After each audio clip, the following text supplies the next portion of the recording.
Good morning. Please raise your right hand. Do you solemnly swear or affirm the testimony you're about to give is the truth, the whole truth, and nothing but the truth? I do. Thank you. You can go ahead and have a seat. Thank you. Please state your full name and spell your last name for the record. Okay. Ashley Maria Baez, B-A-E-Z. Your Honor. Good morning, Ms. Baez. How are you? Good morning. Good. Where do you live? Currently, I live in Orlando, but originally from here.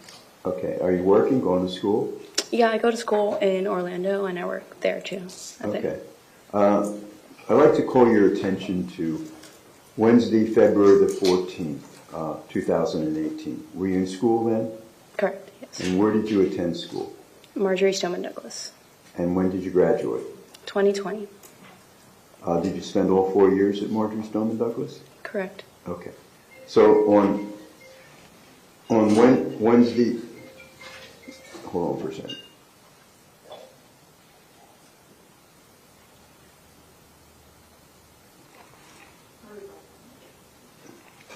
Sorry. Okay. On Wednesday, February the 14th, 2018, were you in school? I was in school. Okay. Do you remember where you were during fourth period? Yes, I was in band, in my band class. Yes. Okay, and where's band? Band is in the main building. Okay, let me show you.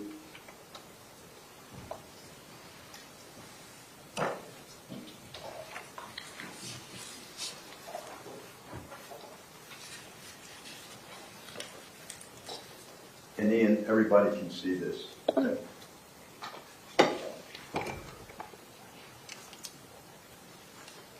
I'm going to show you, Ms. Baez, State's Exhibit number 1. And can you see that okay? On the yes, screen? now You I can. Now I can. Okay, if you can wait a minute. Does this State's Exhibit 1, does it accurately truly depict where the band room was, where you were?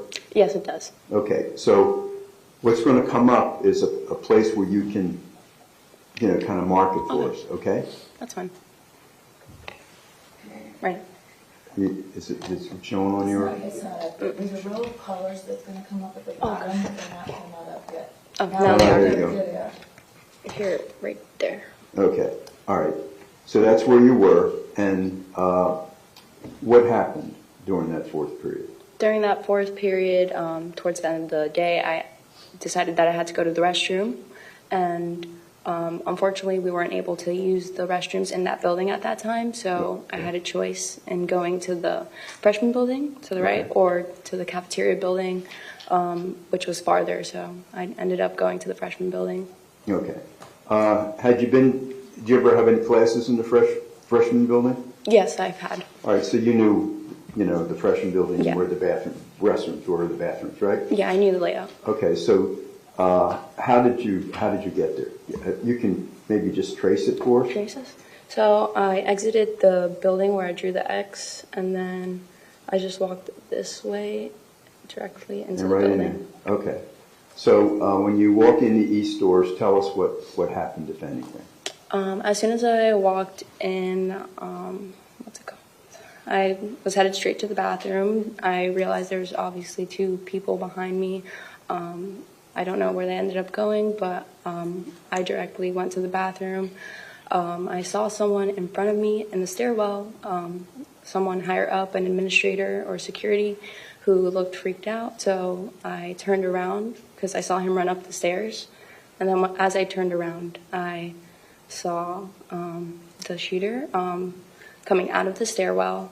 And then I immediately turned back around, and that's when the firing started. And that's when I ran to the bathroom to my right side, but unfortunately it was locked, so I ran directly to the left side. Luckily there was a classroom unlocked, and I made my way in there. Okay.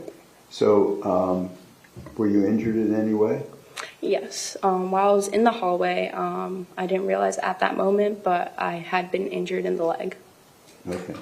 And what kind of injury did you have in the leg? I had a bullet wound enter my right leg and then explode on my left side. Okay, so it went in one leg and then went into the other leg, is that right? Correct. Okay. I'm going to show you now State's Exhibits.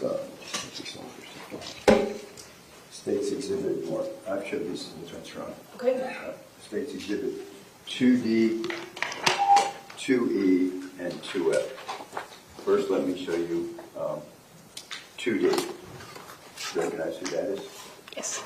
Who is that? That's me. Okay. And I'm going to show you 2E and 2F. So does 2E and 2F show, I know there's a bandage on one, but does it show where it went in one leg and hit the other leg? Yes, it does. Your Honor, at this time, I'd like to offer 2E, 2D, and 2F. Is there any objection? Yes, ma'am, just briefly.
Over the defense objection, State's Exhibit 2D for identification will be received as State's 49. State's Exhibit 2E for identification will be received as State's 50. And State's 2F will be received as State's 51.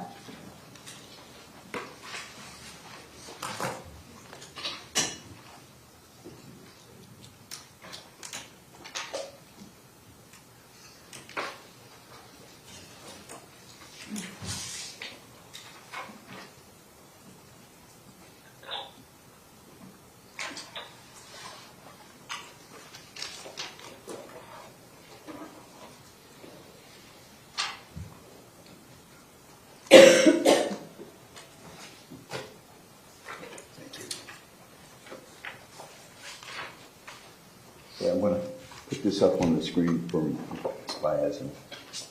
Let's see here.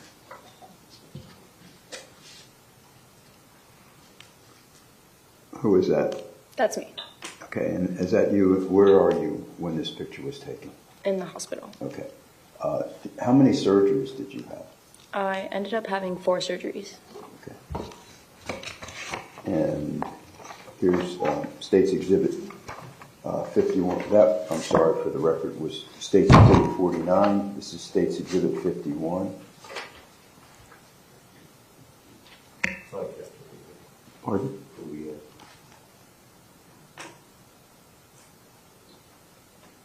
Okay, thank you. What does that show? This shows the injury to my left thigh. Okay. And I'll show you now State's Exhibit number 50.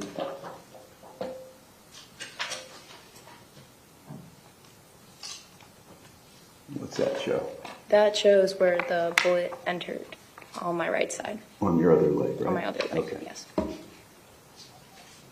So I want to show you a video clip and see if you can identify you in the clip, okay? Okay. Your Honor, I'm going to play the video. Okay. Objection. Is there video in evidence, Mr. Sachs? It's an evidence. It's on S19. It's in evidence, and you need a sidebar? Yes, ma'am.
Okay, sorry about that. You all are gonna have that white noise when you're asleep, be dreaming of the white noise. We do that, so I think I told you this before, we use those headphones as opposed to taking the jury out every time we have to discuss something that doesn't involve the jurors. It would be a much more inconvenient process to you all, at least we think, to have to go all the way back to the jury room and then come all the way back in. So we do the white noise and the headphones for that reason. Okay, at this time, I'm going to overrule the defense objection to publishing the video, and Mr. Sachs, you may publish the video at this time. Thank you, Your Honor.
Is that you, Miss Baez, walking there? That is me.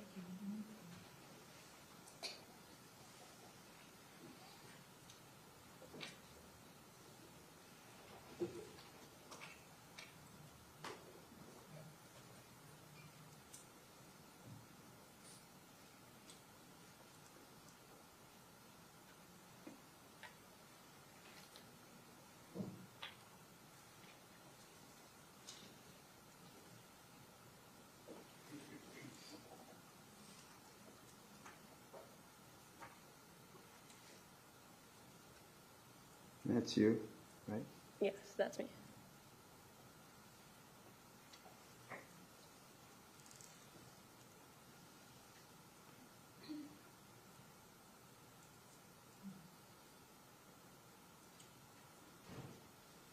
Okay.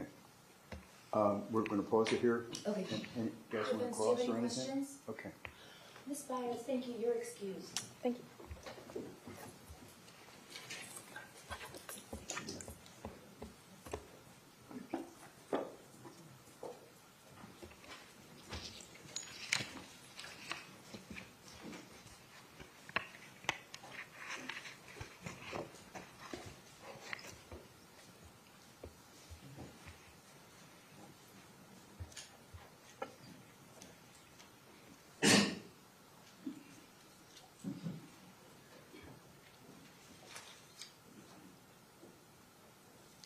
Ladies and gentlemen, we're going to continue the video that you have just begun watching, but we excuse the witness so that you would not have to watch herself being injured. But it is part of the same video. Mr. Sachs, whenever you're ready. Thank you.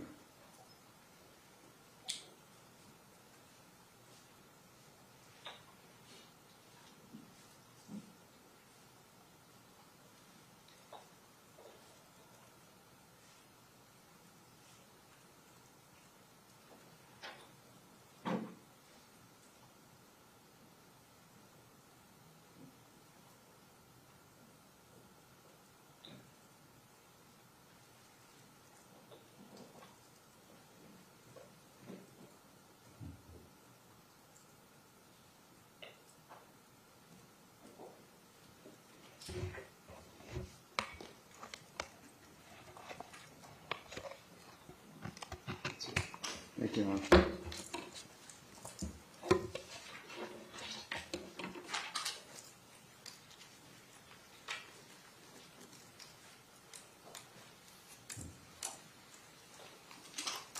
State whenever you're ready, we call your next witness. Genesis Valentin.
Good morning. Please raise your right hand. Do you solemnly swear or affirm the testimony you're about to give is the truth, the whole truth, and nothing but the truth? Okay, thank you. You can go ahead and be seated. If you would please lean into the microphone when you speak so that we can hear you. Please state your full name and spell your last name for the record. My name is Genesis Valentin. Last name is spelled Valentin. Good morning, Miss Valentin. How are you? I'm good. How are you? Good. You go to school? Mm-hmm. Where I do you go to school? Palm Beach State. Okay. Did you go to high school? Where did you go to high school? Marjorie Stoneman Douglas. And what year did you graduate? 2020. And did you go all 4 years to Marjorie Stoneman Douglas? No, just my first 2. Okay. So on Wednesday, February the 14th, 2018, were you attending Marjorie Stoneman Douglas High School? Correct. And Ms. Valentin, I'd like to call your attention to fourth period on Wednesday, February the 14th, 2018. Do you remember where you were during fourth period? Yes. Where were you? In Mrs. Haas' class, room 1216. Okay. And did something happen during that period? Yes. Could you please tell us what happened? Around 12:30, maybe 12:35. Sorry, not 12. 2:35. I remember hearing some shots outside the room. Okay. Did you recognize them as shots? No, at first I thought it was just balloons because everybody had balloons because it was Valentine's Day. Okay. So what happened?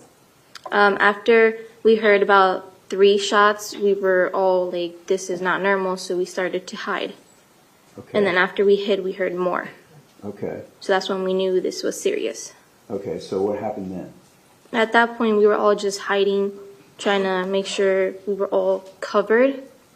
And we just kept hearing shots, so we knew that it was not balloons. We knew it was something more serious. And then we heard screaming, so we knew this was getting bad. Okay. And then what happened? After that, we just stayed covered as long as we could. Some classmates called police officers. They all knew what was going on. They were already on their way. So they just told us to stay hidden as long as we could. Okay. And were you injured at all? Yes. And how did you get injured? I got some shrapnel all over my left leg and a little bit on my right. And where were you do you remember where you were when you got shot in the classroom? Yes, it was right next to the teacher's desk. Okay. And did you see anyone else get wounded or shot? Yes. Who did you see get shot? 2 girls next to me, Elena and Alyssa. Elena Petty and Alyssa Alphadeff? Correct. Okay. So what happened when they got shot? Alyssa got shot in her stomach and Elena was shot in her knee. They were both instantly gone after being wounded. Okay. Did you see anyone else get wounded? Not right away, but after we were escorted, I saw another kid, Alex, I believe was his name. Okay. Alex Schachter? Mm-hmm. Okay. All right. Did you see the shots coming in? No, I was hidden. Oh, you were hiding? Yes, correct. Okay. And you remember the best, I know you can't remember exactly, but the best you can guess, how many shots went into 12-16, if you can recall? Not sure. I'm pretty sure it's more than 3. Okay. All right. Let me show you now. I've showed these to the defense room. Stacy exhibit, Ms. Valentin, 24A, 23Z, and 23Y. Do you recognize that? What are they? What, all 3 photographs, what do they show? These are my shrapnels on my left and right leg. Okay, and that was taken when you were in facility to get treated? Okay. And did they truly and accurately depict your wounds as they existed Yes. on Wednesday, February the 14th, 2018? Yes. Okay. All right, Your Honor, I'd like to introduce these, and I'll have no further questions. Thank you, Ms. Valentin. All right. Is there any objection? Yes, ma'am, please, briefly.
Okay, over the defense objection, states 23Y for identification will be received as states 52. States 23Z for identification will be received as states 53. And states 24A will be received as states 54.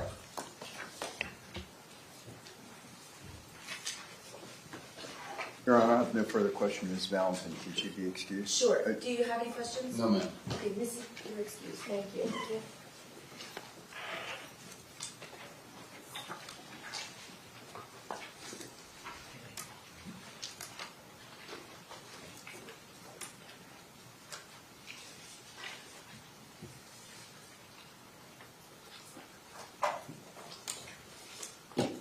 Thank you.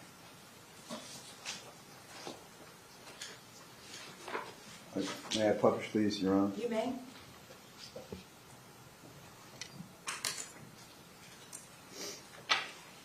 Publishing States Exhibit 54 that Ms. Valentin has identified, and States Exhibit 52 that Ms. Valentin has identified, and States Exhibit 53 that Ms. Valentin has identified.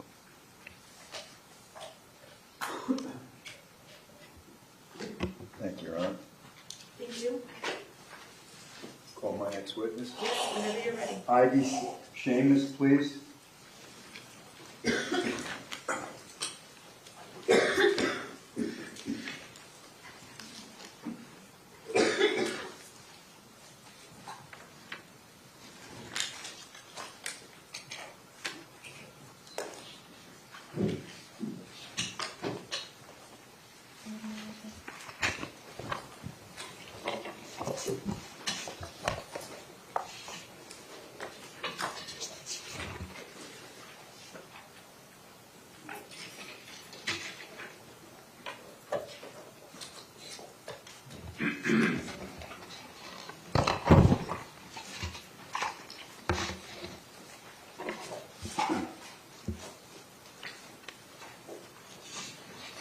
Good morning.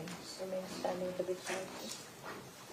Good morning. Please raise your right hand. Do you solemnly swear or affirm the testimony you're about to give is the truth, the whole truth, and nothing but the truth? Yes, ma'am. Thank you. You can put your hand down and please be seated.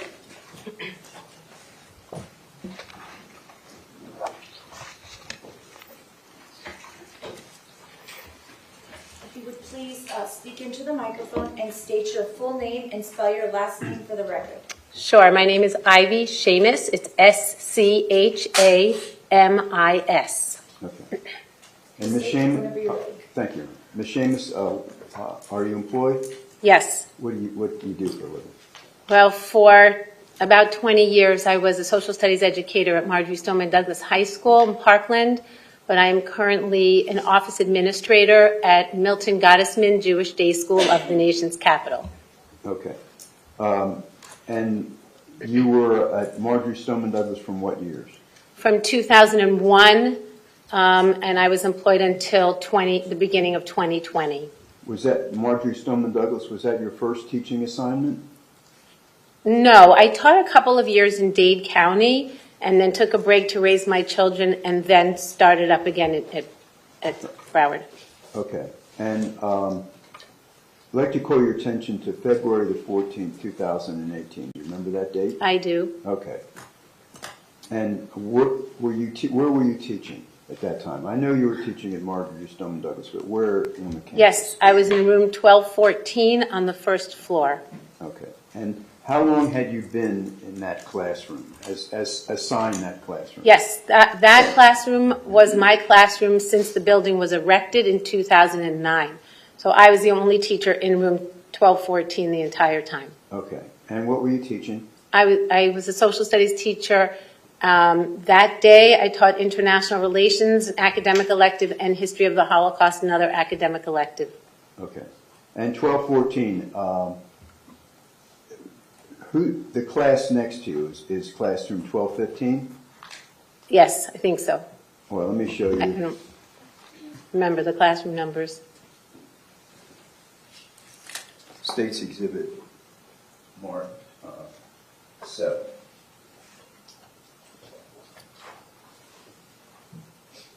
Okay.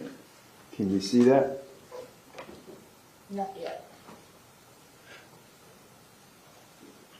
Okay, yes, I can see it. Okay. And there's going to be something coming up in a minute, and you can circle 1214. The colors on the bottom of the screen. Okay. And obviously 1215 is the adjoining classroom, right? Yes, sir. Okay. And is there a little partition between your classroom and classroom 1215? There's an alcove, Okay. And but there's a wall between the both classrooms. I'm talking outside the door. Outside, yes. Okay. And the doors, were they open in or out? The classroom door opens in. Out. It opens out. Can remember. It opens out. Okay. All right. It opens out. And when you go outside of your classroom 1214, is there a little wall between? Yes. Okay. How big is the wall? Oh, goodness. Few feet. Okay. All right. And who had the classroom next door to you in 1215? Julie Matlock. Okay. So on February the 14th, 2018, fourth period, please tell us what occurred. February 14, 2018, fourth period, was my History of the Holocaust class. It was an academic elective for juniors and seniors. It started out great. It was a happy day because it was Valentine's Day and the kids were bringing in candy and stuffed animals and flowers. And I had planned a lesson that day to cover the 1936 Olympics because the 2018 Olympics in Pyeongchang were happening at the same time. And it's a 90-minute class, and the students started out, they completed an activity we had done the class before, and we were actually talking about hate on college campuses.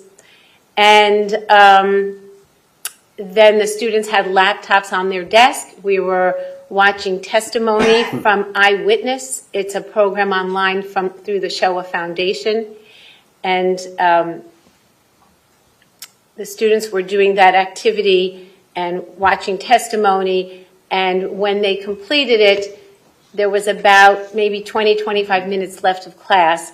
So I wanted to start the next lesson, and we were going to talk about the Jesse Owens story. That's what we were doing. We were going to talk about the Jesse Owens story, and I had put up on the Recordex, which is a large screen, sort of like a TV screen, but you can write on it an interactive whiteboard, and I put on there key characters from the Jesse Owens story.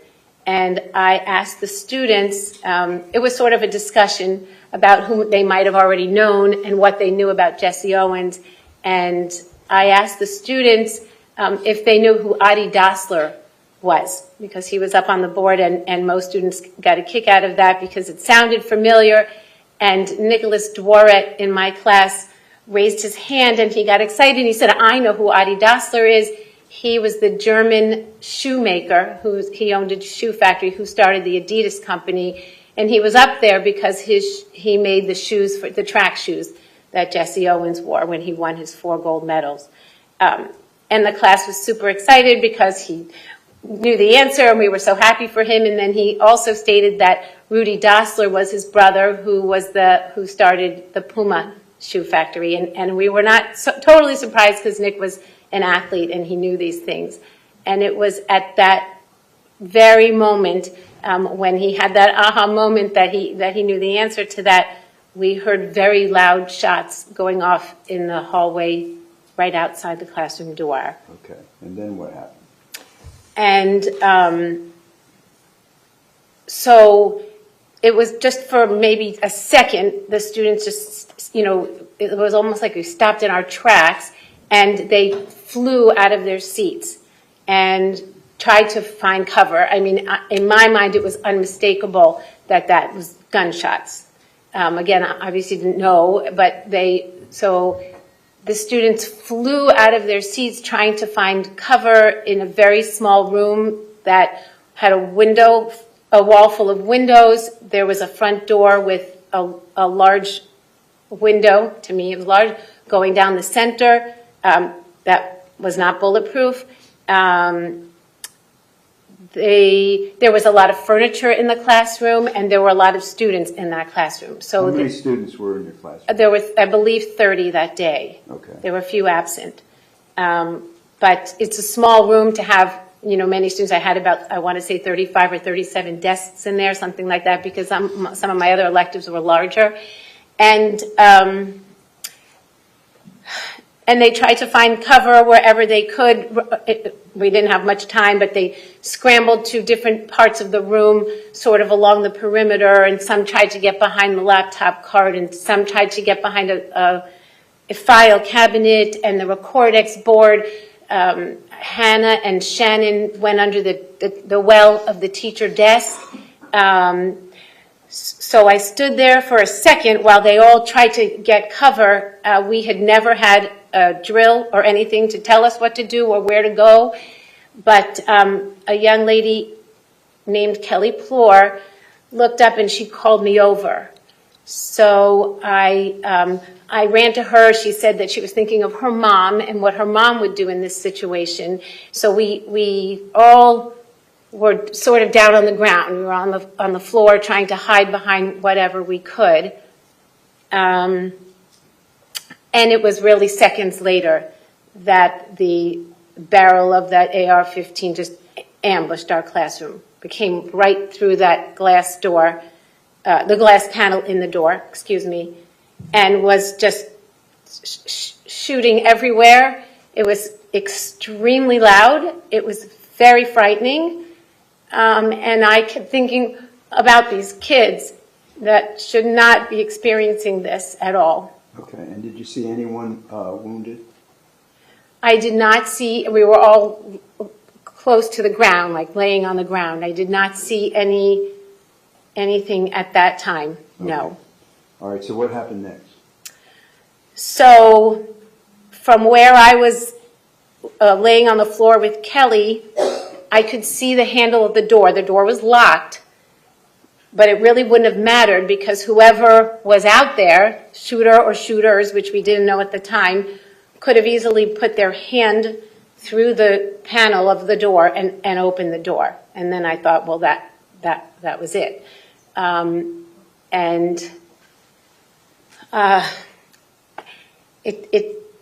It didn't happen because just as I was thinking what to do, as the only adult in that classroom there, I heard the shooting across the hall.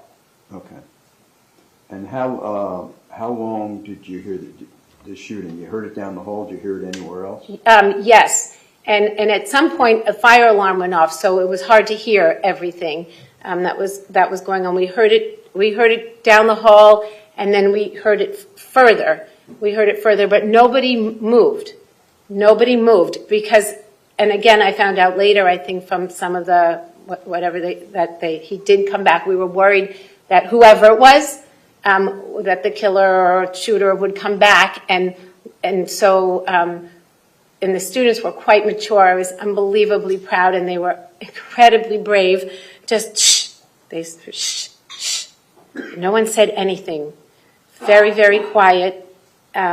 Just worried that it was going to happen again. All right. Did you hear anything above you? I might have. I mean, on the second floor. Or anywhere?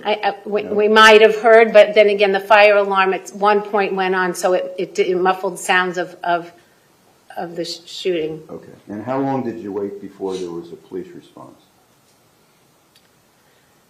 So, like I said, we were very, very quiet. I think students were on their phone trying to get service or texting their loved ones or their boyfriend or girlfriend. So maybe between 15 and 20 minutes we waited for someone to come rescue us. But the young lady, Kelly, who was next to me, was able to get a bar of service. So she said, I heard her saying to 911, 12:14. So I thought they would come soon because they knew what room we were in. Okay.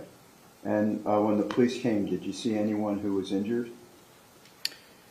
So when the police came, they were screaming. SWAT was screaming in the hallway and got into the classroom door the same way that I thought anyone else would get in. They just stuck their hand through that glass panel and told us to put our hands up and was screaming for the injured. So that's when I saw the 4 students that were injured in my class. And who did you see injured? Daniel Menescal and Isabel Checker, Samantha Grady, and then Samantha Fuentes. Okay. And was there anyone who that you saw that wasn't wounded, who wasn't moving? I didn't, because they told us, don't look. They were screaming at us, screaming, because they said they didn't find the shooter, and so they could have been anywhere, so they were screaming at us to put our hands up and not to look down and to run out. Okay. All right, let me show you now State's Exhibit marked 3S for identification. You know who that is? That's my girl, Helena. What's her full name? Helena Ramsey. And 3R? And that's Nicholas Cruz, handsome boy. At this time, Your Honor, I'd like to offer State's Exhibits 3S and 3R. No objection. States 3R for identification will be received as States 55, and States 3S, as in Sam, for identification will be received as States 56. Your Honor, I have no further questions of Ms. Schamis. Does anyone have any questions? No, ma'am. Thank you, ma'am. You're excused. Thank you.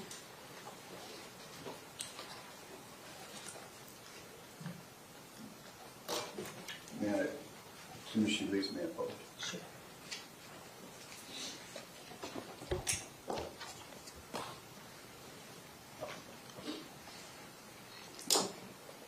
That states exhibit 55. Ms. Schamis identified that as Nikolas Cruz. States exhibit 56. Ms. Schamis identified that as Helena Rames.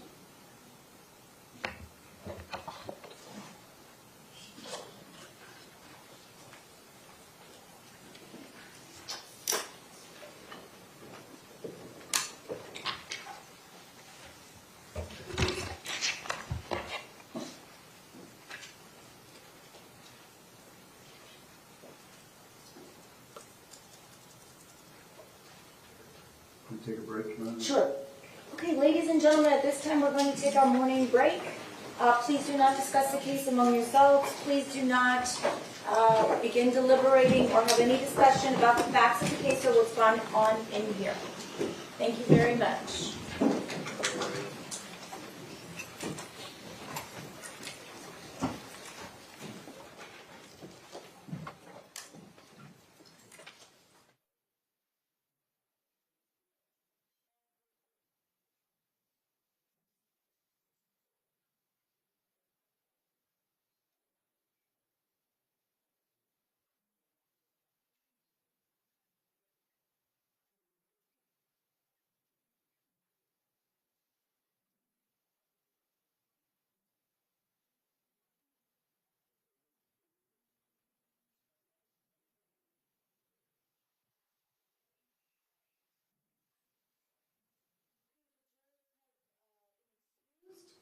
We are on a 15-minute recess. It's 10:30. We'll be back in session at 10:45.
do you have for the morning so that I'll know when to? 1, 2, 3, 4, 5. Looks like 6. Okay, what I'll do is I'll just let you tell me when you're ready to Okay. take the break in case.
Jurors are entering.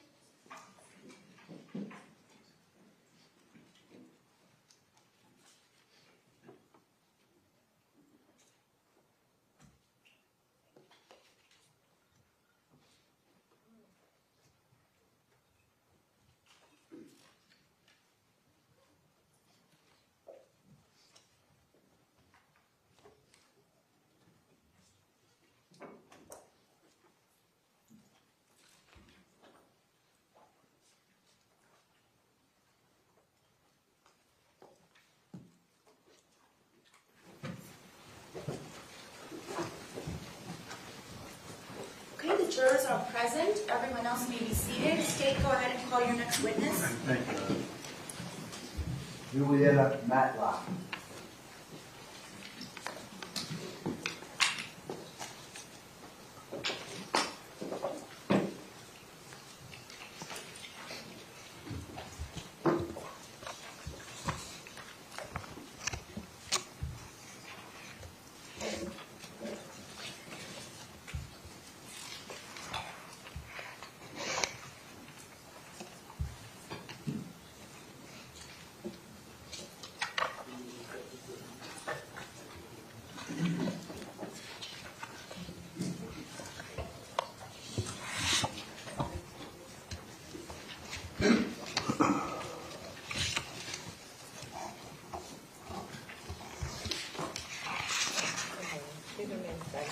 Good morning. Please raise your right hand. Do you solemnly swear or affirm the testimony you're about to give is the truth, the whole truth, and nothing but the truth? I do. You can be seated. And please speak into the microphone and state your full name and spell your last name for the record. My name is Joletta Matlock, Matlock. Good morning, Ms. Matlock. How Good morning. What do you do for a living? I teach at Marjorie Stoneman Douglas. Okay. How long have you been a teacher? I have been a teacher since 2005. And how long have you been a teacher at Marjorie Stoneman Douglas? I think I'm going into my 12th year. Okay. I'd like to call your attention to February the 14th, 2018. Do you remember that date? I do. Okay. Where were you located physically as a teacher on that date? I was in room 1215. How long were you assigned classroom 1215?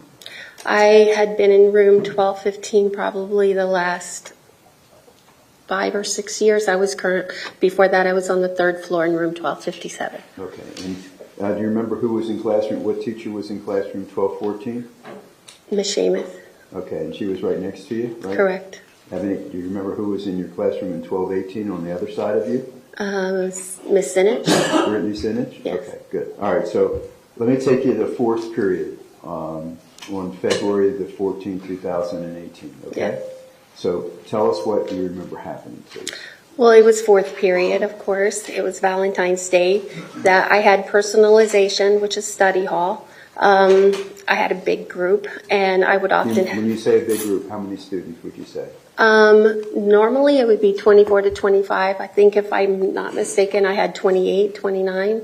And then I would also have students coming from other personalization classes into my class to share time with me or help me grade papers with the permission of other teachers. That group was very friendly with each other. It became like they had their own little family amongst themselves, if you want to say, sharing snacks, talking, grading papers with me. And on that particular day, there was like 12 of them, 12 students around my desk that day, 1 student behind me.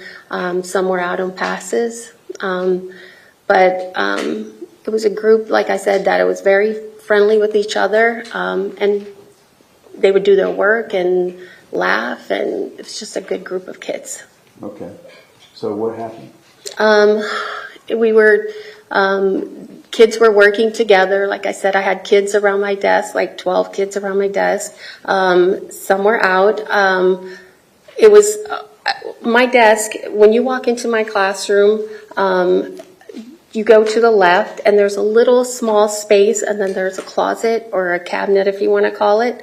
And then my desk was catty corner to where there's like a built-in desk in the back where there's a printer and everything. So my desk was catty corner to the door. You couldn't see the door from where my desk was.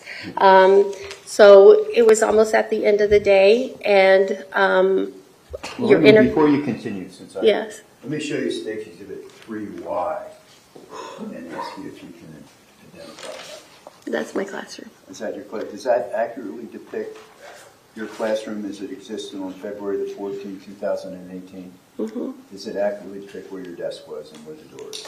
Yes. Your Honor, at this time I'd like to offer State's Exhibit 3Y, please. Is there any objection? No objection, 3Y. State's Exhibit 3Y for identification will be received as State's 57.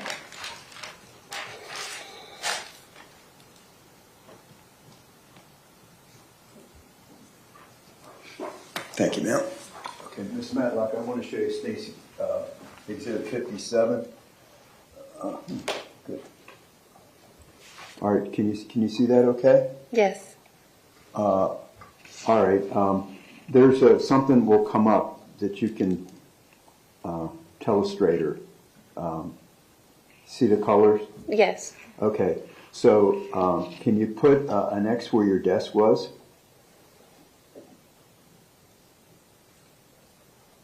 Okay, and obviously the door. Do you want me to put an X on the door? Yeah, you can put an X on the door, that's okay.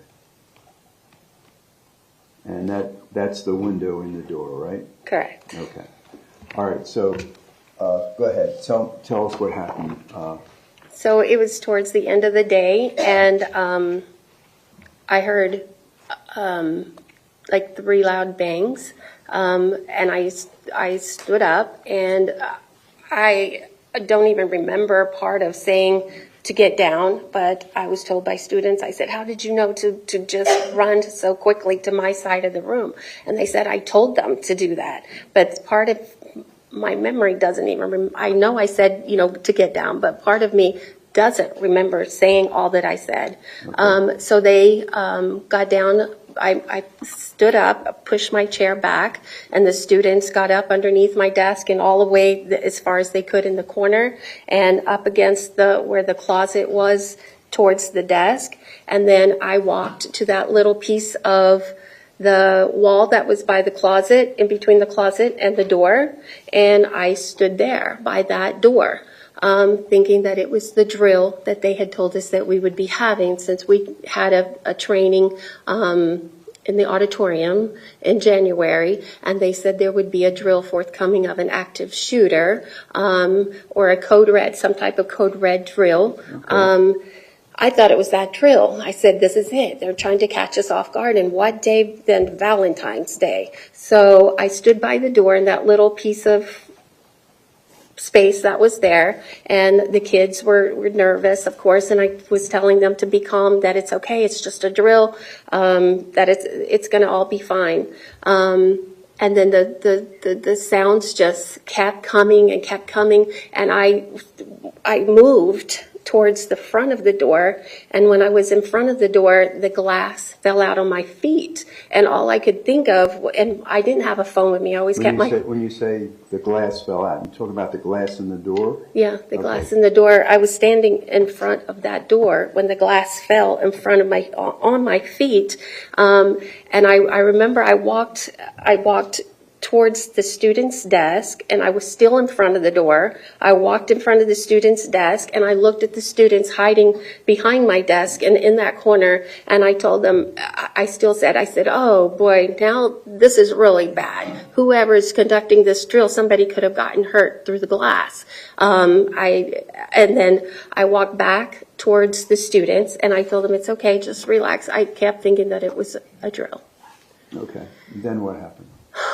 And then after that, I went, there was a student that was standing next to me that he didn't want to leave my side, and he was there for the whole entire moment until SWAT came in, but he didn't want to leave my side. I started, when I was standing in that little piece by the door, looking out at the windows, because my windows were towards the 700 building. So I was looking out. The windows you're talking about in the... They're like on the south side. Looking south. Okay. Yes. So they're looking south. So I was looking out through the windows. And I don't know where, like, if the adrenaline or what it was. I was looking, and I remember on top of the window, there was like a blue light on top of the window.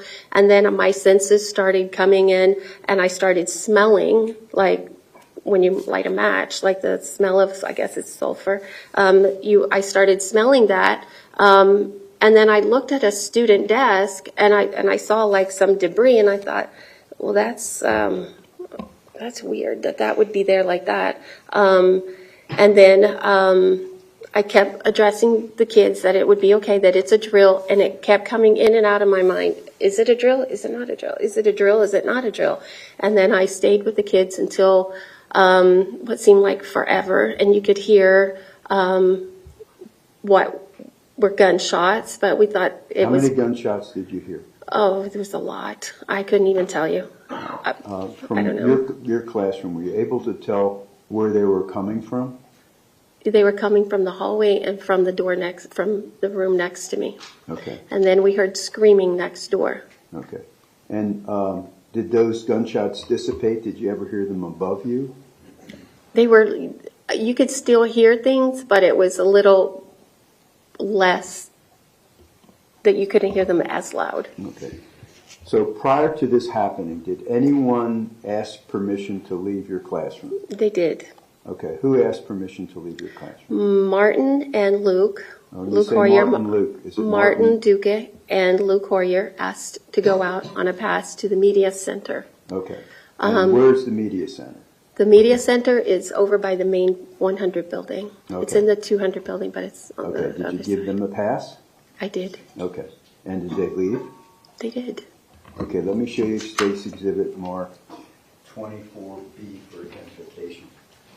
And ask you, can you identify who's in that photograph? I can. Who's in that photograph? In the black hoodie, it's Luke Hoyer, and in the red sweater, it's Martin Duque. Okay. All right, and you know where they are in this photograph? They're walking, it looks like they're walking out by the drama building, coming this way towards the 1200 building. Away from the media center? Correct. Okay. Your Honor, I'd like to introduce 24B. Is there any objection? No objection. State's Exhibit 24B for identification will be received without objection as State's 58.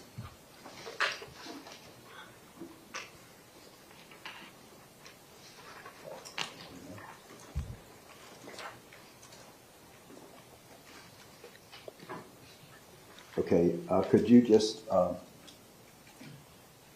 describe, you said the one in the kind of red is Martin, Martin Duque Aquino? Yes. And the gentleman, the boy in the black is? Luke Corrier. Okay. All right, so did anyone else leave your classroom? Yes. Anna Martin, Sophia, Delia went up to the second floor to Miss Bergen's to take a test. Gina Montato asked to go to the little alcove that was in front of my room to do some kind of project that she said she had to speak into it was a speaking portion of it that she wanted to speak into her laptop, into her computer. I asked her if she wanted to go to the media center. She did not. I asked her if she wanted to go to a different teacher's room. She did not. She wanted to sit right there by the classroom, and when she was done, she would come back inside. Okay. And I also had Charles Cahill, who had gone to the media center but had come back. Okay. When Gina left to work on her computer outside your classroom, remember how long before the shooting started did she ask permission to do that? It was probably about 1:30, 1:40. Okay. Let me show you now. State's Exhibit marked 3T for identification. Miss Matlock, and ask if you can identify what that depicts.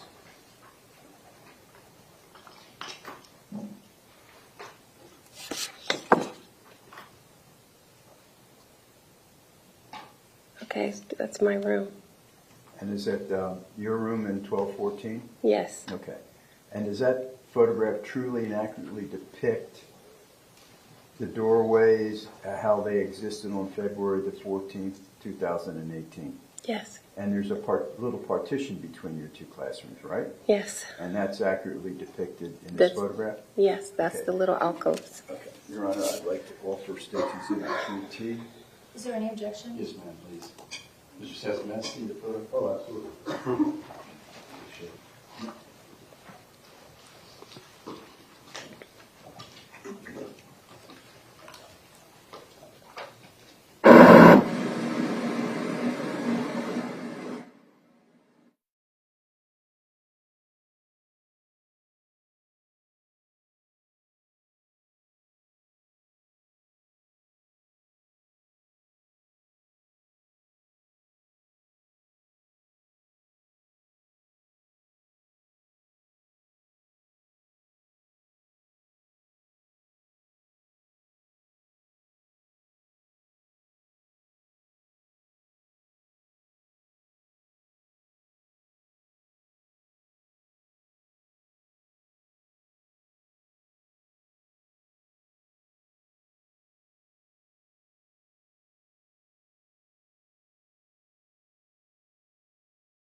Okay, over the defense objection, States Exhibit 3T for identification will be received as States 59.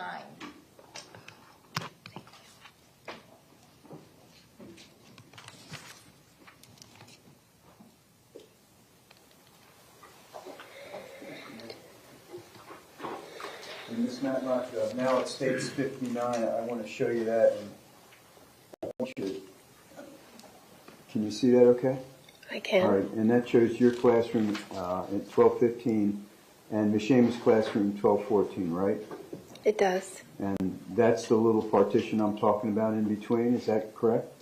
You are. Okay, thank you. All right. Now I want to show you States Exhibit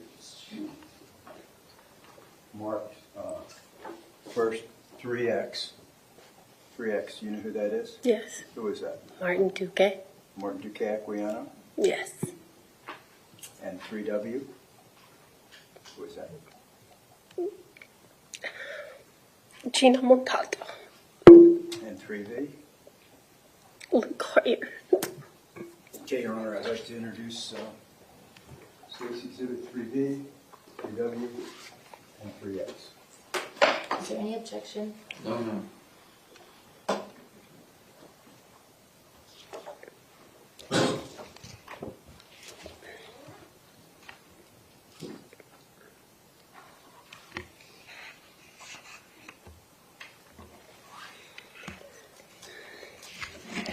Thank you. States 3V as in Victor for identification will be received as States 60. States 3W will be received as States 61.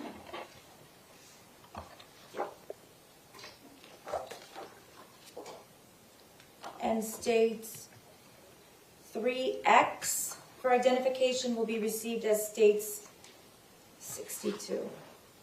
Your Honor, I have no further questions of Ms. Matlock. Do you have any questions? Then may I publish the photos after she leaves the room? Yes, sir. Thank you, ma'am. You're Thank you. excused.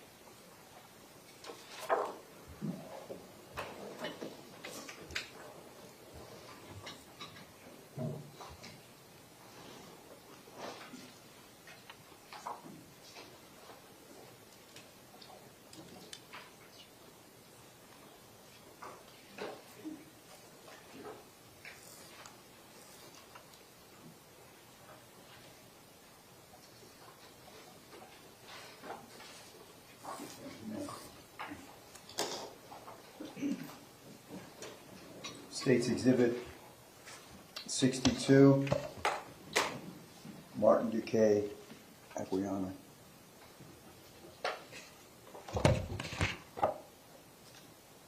States Exhibit 61, Gina Montalto. And States Exhibit 60,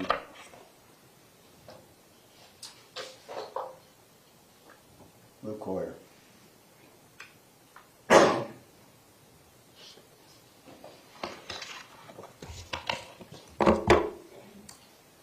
Thank you, Your Honor. Thank you. Would you like me to call my next witness? Yes, whenever you're ready. Sophia Delia.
remain standing to be sworn.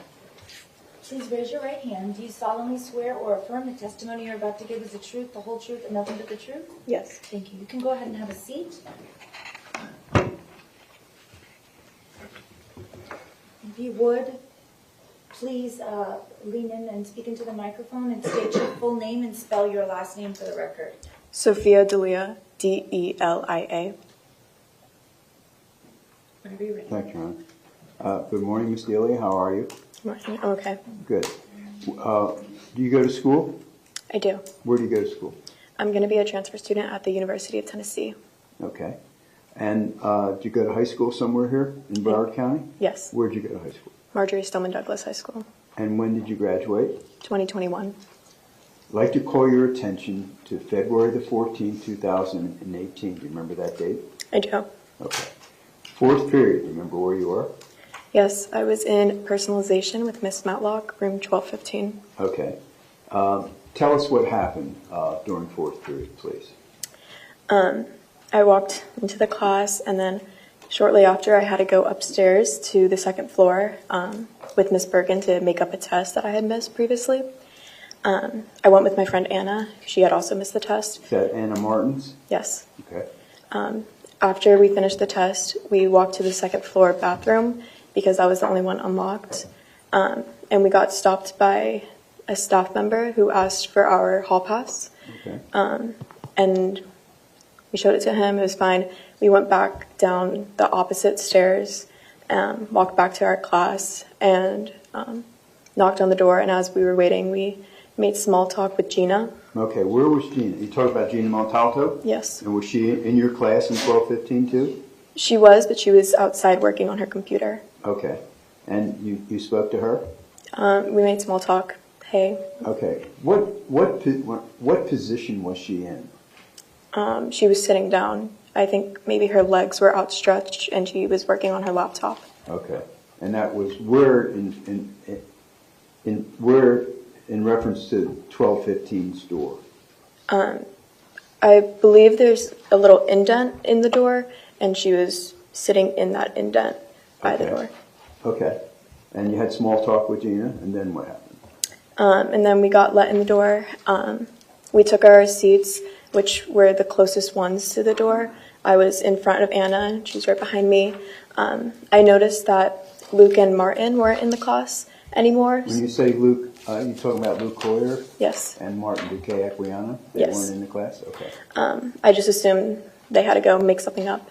A few minutes later, there was a knock on the door, and Anna went to go open the door. And right before she was able to do that, the gunshots started. And I don't remember, but I was sitting at my desk, and then I was underneath my teacher's desk. So I ran over there, the whole class ran over there, and we all hid. And then the gunshots kept going. The fire alarm went off.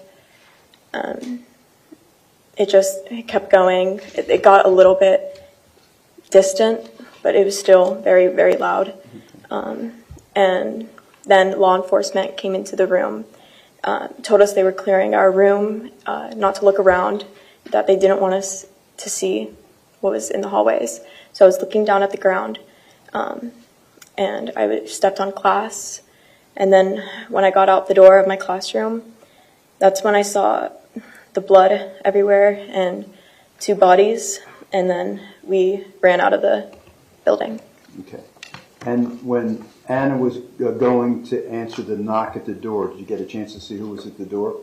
No, I did not, but I later found out that it was Luke and Martin at the door. Okay. Do you remember how close she got to the door?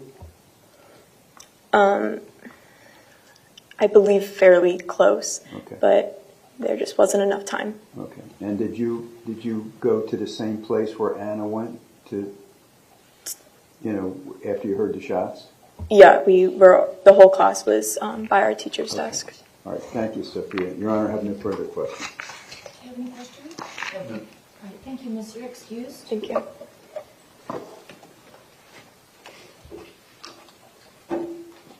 State whenever you're ready. Call your next witness.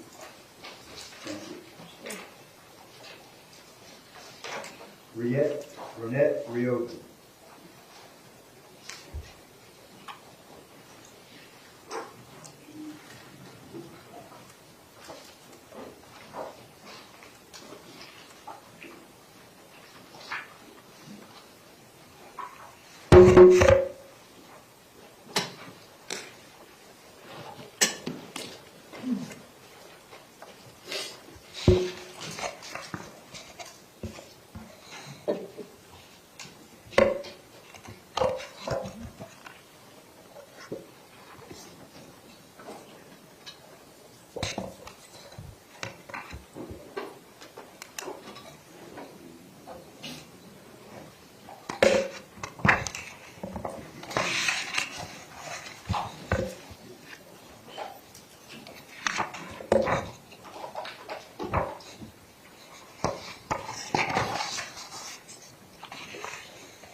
Good morning. Please raise your right hand. Do you solemnly swear or affirm the testimony you're about to give is the truth, the whole truth, and nothing but the truth? I do. Thank you. You can go ahead and be seated. And if you would please speak into the microphone and state your full name and spell your last name for the record. My name is Ronit Reoven, Ronit Reoven. Would you, excuse me 1 second, would you spell your first name as well, please? Ronit. Thank you.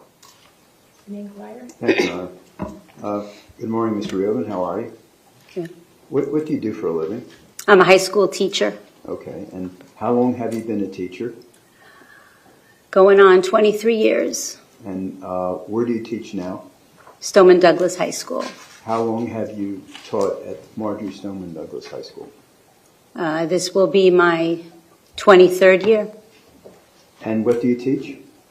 I teach AP Psychology and Honors Geography, What's AP stand for? Advanced Placement. Okay. I'd like to call your attention to Wednesday, February the 14th, 2018. Do you remember that day? I do. Okay. I'd like to call your attention to fourth period. Where were you? I was in the classroom teaching my class. And what classroom were you in? That would be room 1213. Okay. And how long were you assigned to classroom 1213?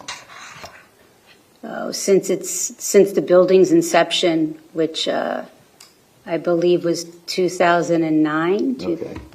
I'm going to show you Stacy exhibit marked number 3. And there's a little thing that's going to come up, and you can just circle to 1213 and where your desk was, please.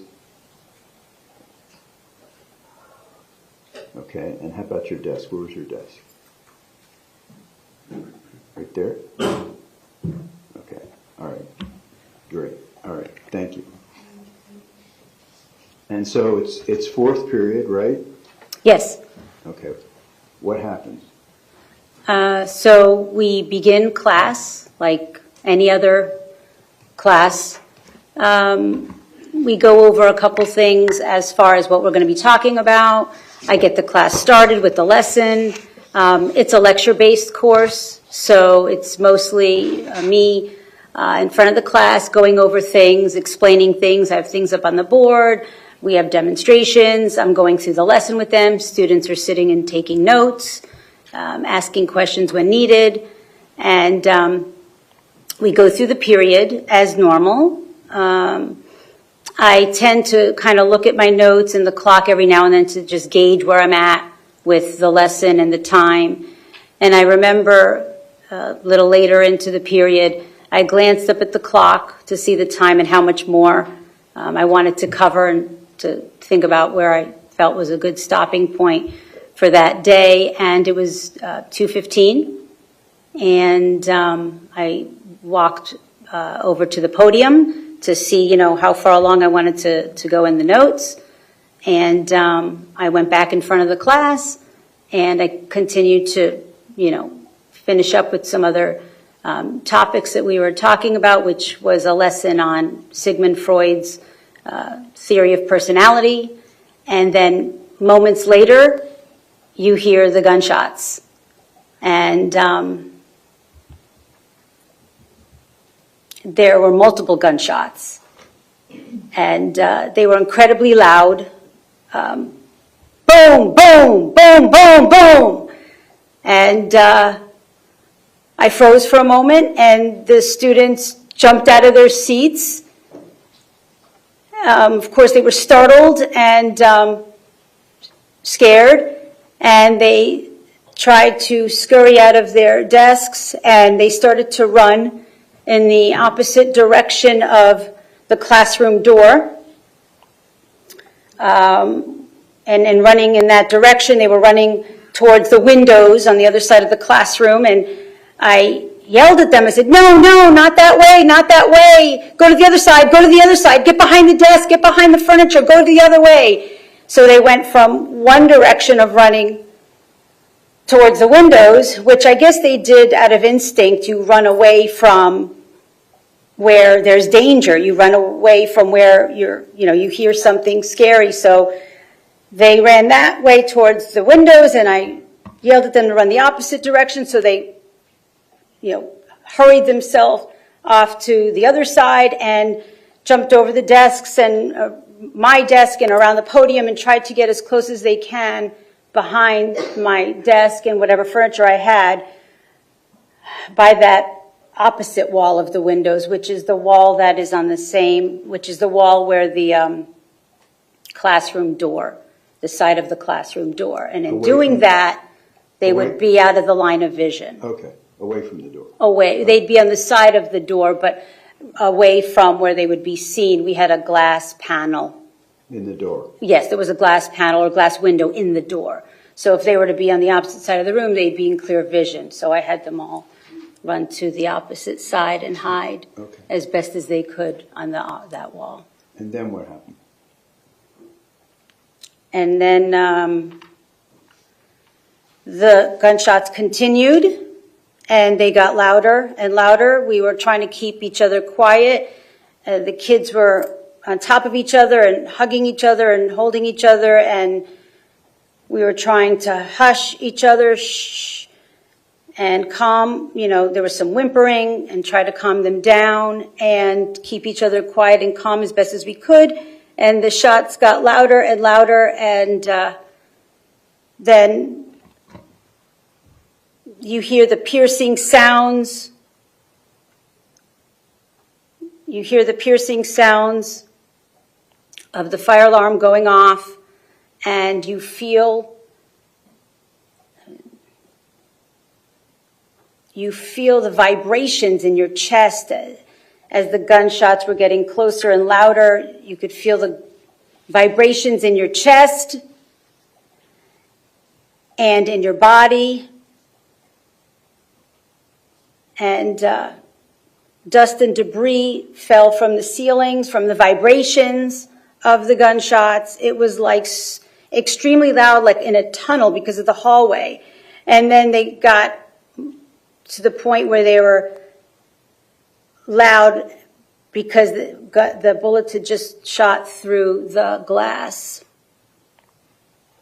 of the door. And then what did you do? We just kept hushing each other and holding each other and keeping each other quiet and calm.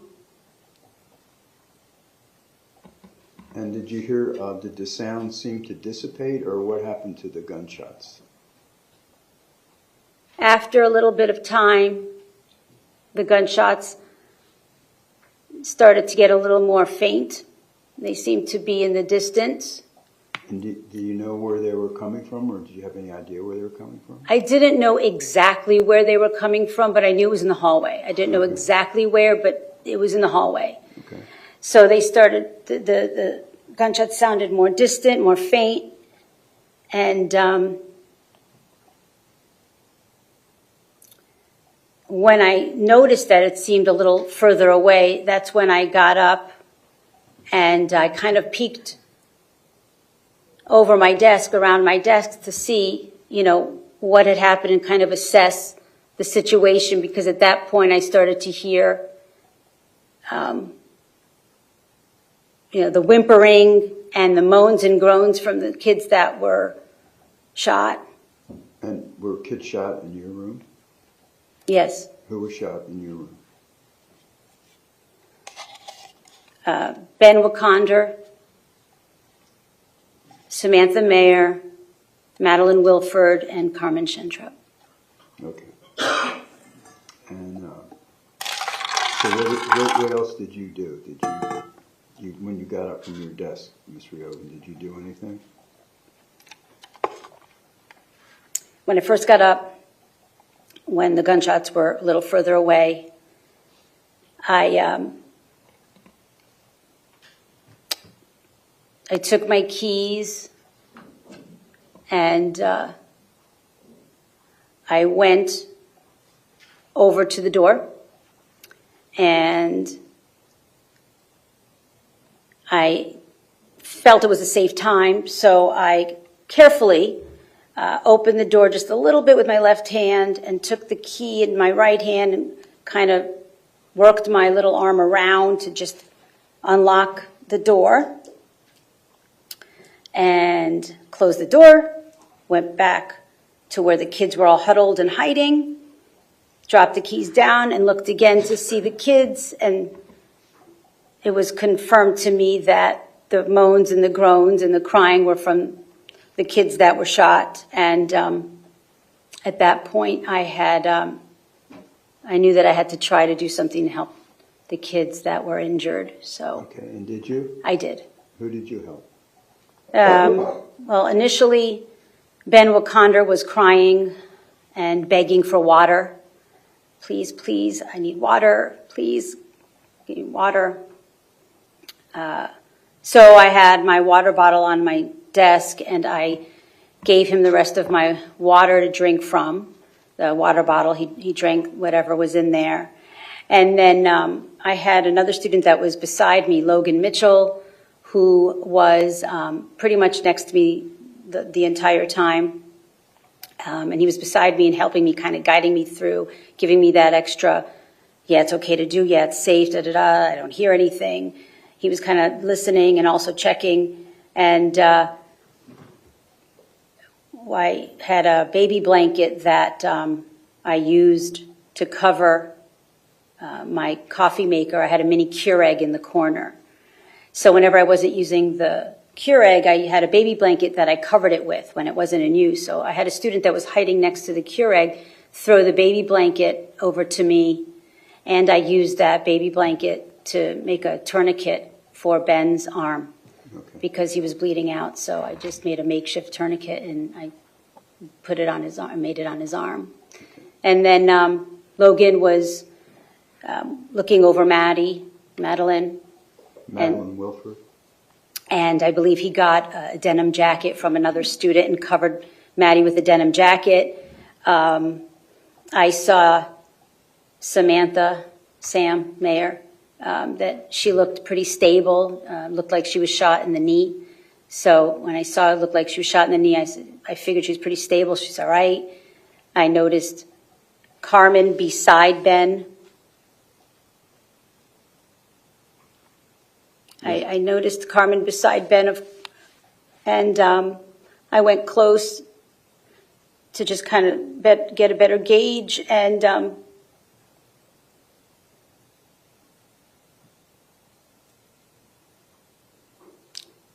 she wasn't moving, and she was just laying there.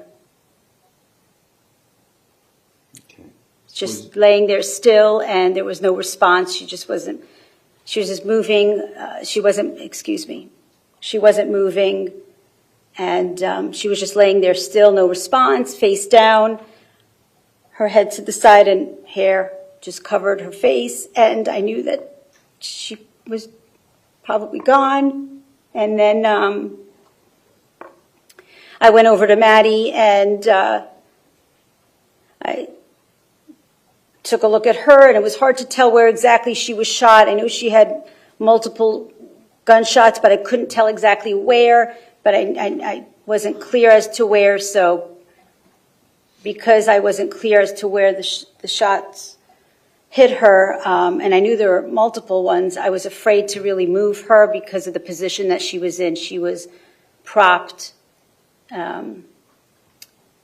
She was kind of propped up between the outside of my desk and the podium. The podium was somewhat close to my desk and the outside of my desk. So she was kind of propped up in that position, right? Exhibit 4F, do you recognize that? That is, Does this photograph truly and accurately depict? that is correct. That's exactly it. Is that the way she was positioned? And who was that?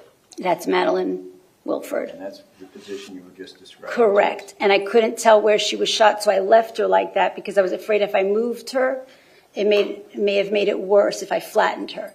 Okay. So Your Honor, I'd like that to was call it. for Stacy exhibit 4F. 4F. Is there any objection? Please, ma'am.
For identification will be received as states 63 in evidence.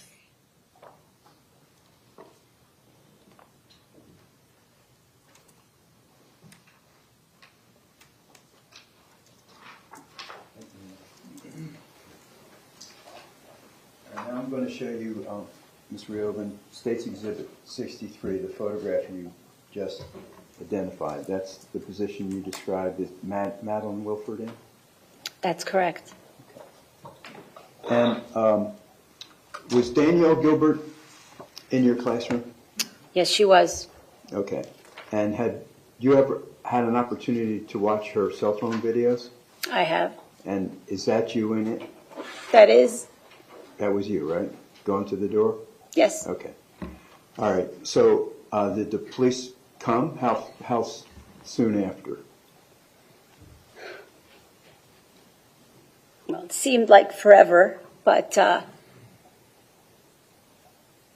I guess maybe 30, 40 minutes later, Okay. they arrived. After I did what I could with the injured. Look, can I interrupt you for 1 second? You saw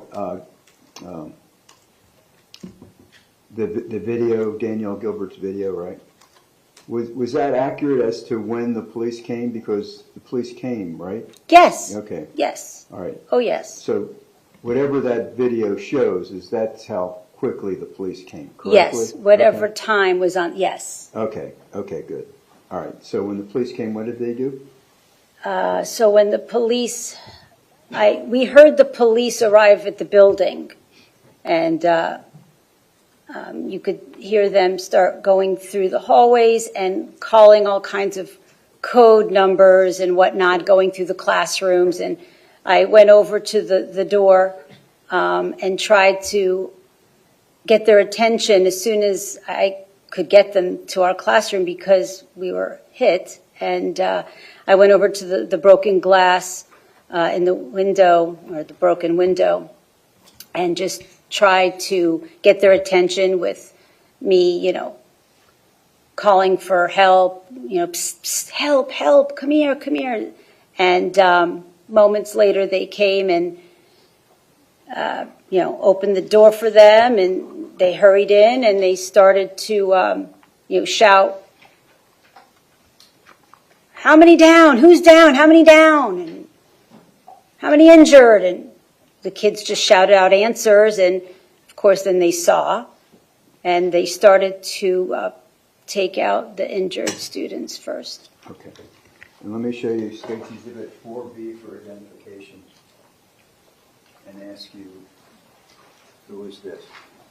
That's Carmen Shentrup.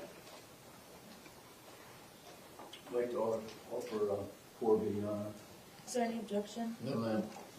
Without objection, State's Exhibit 4B for identification will be received as State's 64. I have no further questions of Ms. Reoven, Your Honor, just permission to publish when she leaves the stand. Friends, any questions? No, ma'am. Okay, thank you, ma'am. You're excused.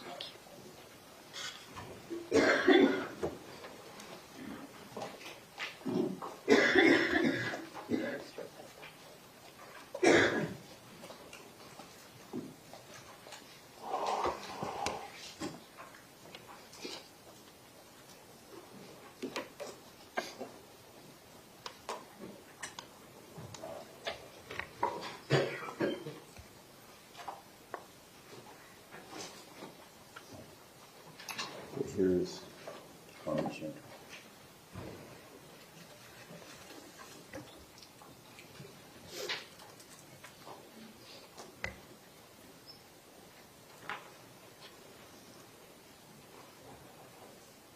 State, when you're ready, you can call your next witness. Samantha Mayer.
Good morning. Please raise your right hand.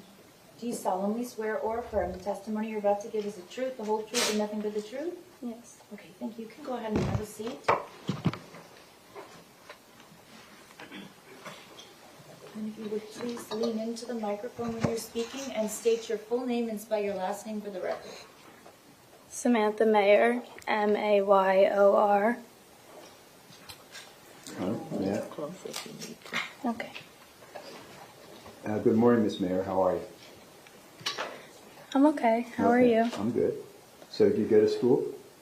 Yes. Where do you go to school? I go to Indiana University. Okay, and what year are you in? I'm going into my senior year. And where did you go to high school? Marjorie Stoneman Douglas. And when did you graduate? Well, everybody knows when they graduated. 2019. Okay. All right. I'd like to call your attention to February the 14th, 2018. You remember that day? Yes. Okay. And I want to call your attention specifically to fourth period. Where were you? Miss Reoven's classroom. Okay. And that was, do you remember what classroom that was? I believe it was 1214. Okay. The lady that just left, that was your teacher, Miss Reoven? Yes. Okay. All right. Would 1213 be more accurate? Yes. Okay. All right. So tell us what happened during fourth period. I was in my fourth period classroom and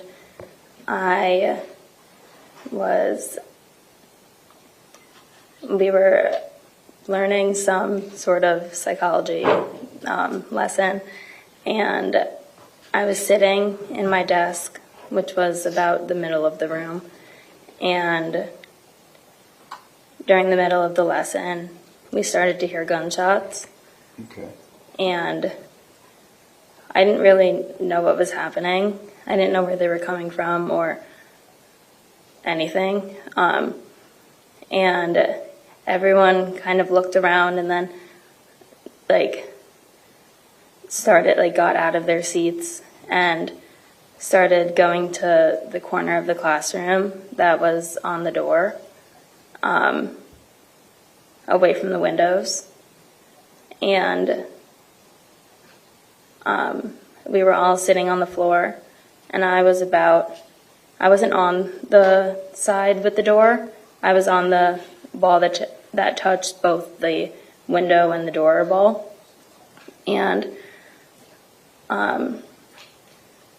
we heard gunshots, and then the gunshots started going into our classroom. And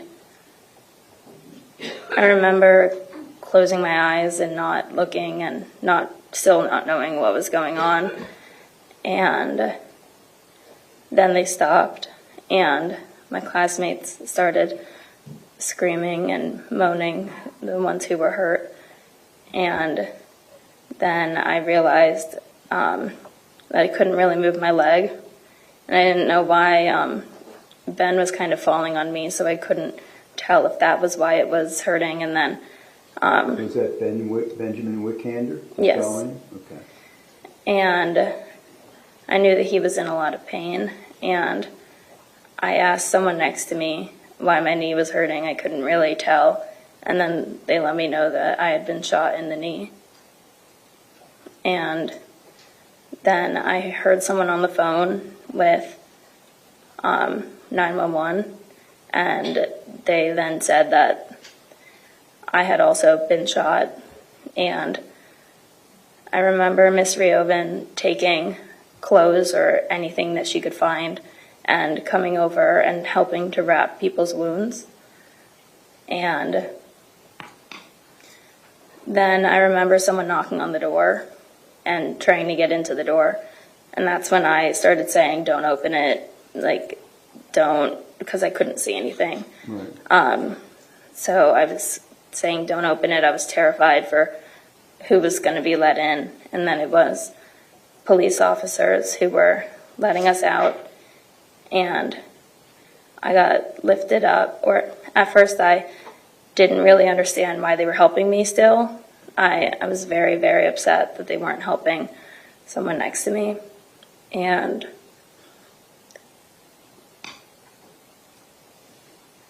Did you get carried out? yeah, I got carried out. Yeah. Okay. Where did you go to the hospital because of your knee? Yeah, I went to the hospital, and I went in obviously the ambulance to get there.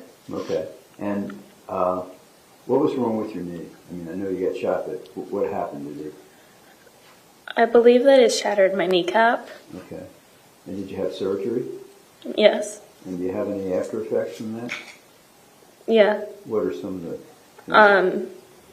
Well, sometimes I overcompensate on one side because I'm still nervous because my left side was injured, so I kind of overcompensate with my right side. Sometimes I feel a lot of pain in it, a lot of soreness. And sometimes when I work out too much or do things that I used to do just fine, it hurts. Okay.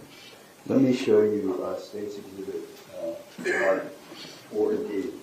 And do you recognize who's on that photograph? Who is Yes, that? that's me. And does that show where your injury to your knee was? Yes. Okay. Is this accurate, truly and accurately depict the injury to your knee that happened on February the 14th, 2018? Yes. Okay. Your Honor, I'd like to offer this, please. Is there any objection? No, ma'am. Okay, without objection, State's Exhibit, thank you. Yes, ma'am. 4D for identification will be received as State's 65. Yeah, Your Honor, thank you. I have no further questions of That's any Ms. Mayor. questions? No, ma'am. Okay. Thank you, Ms. Mayor. You're excused.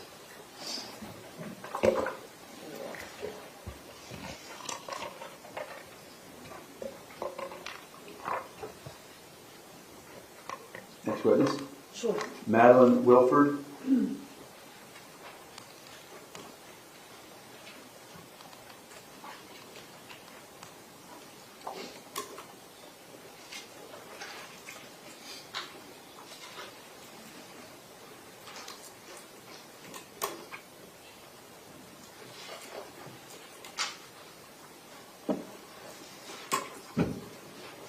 While she's coming in, Your Honor, I have You may.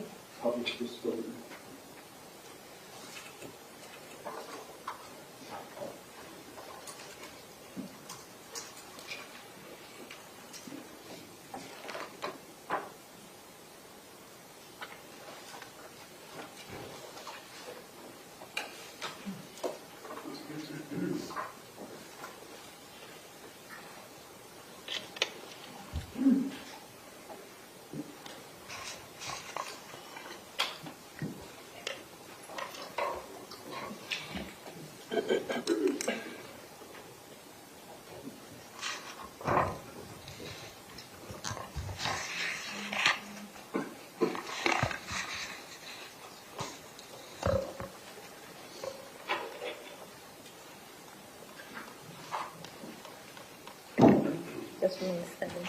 Good afternoon. Please raise your right hand. Do you solemnly swear or affirm the testimony you're about to give is the truth, the whole truth, and nothing but the truth? I do. Okay, thank you. You can go ahead and sit down and put your hand down. Put your hand down and sit down. If you would please lean into the microphone when you're speaking and state your full name and spell your last name for the record. Madeline Wilford, Wilford. Good morning, Ms. Wilford. How are you? Good. Good. Are you going to school? I am. Where do you go to school? Southern Utah University. I'll be a junior this upcoming year. Okay. Where did you go to high school? Stoneman Douglas. And did you graduate from Stoneman Douglas? Yes. What year did you graduate? 2019. Okay. I'd like to call your attention to February the 14th, 2018. Do you remember that day? Yes. I'd like to call your attention specifically to the fourth period of that day. Were you in school? Yes. And where were you during fourth period? I was in AP Psychology. With Ms. Reoven? Correct. And was that classroom 1213? Yes. Okay, could you tell us what happened? We were just going about class like normal, and we heard shots. It took us a second to realize what was happening, but when they were fired off again is when we started to move and hide. I was stuck between the teacher's desk and her podium, and then I was just hiding until I felt myself get hit. I didn't know how many times. I just knew I was hit, and I tried looking behind me to see if anyone could help me, but all I saw was blood on the floor. So I just kind of turned around, and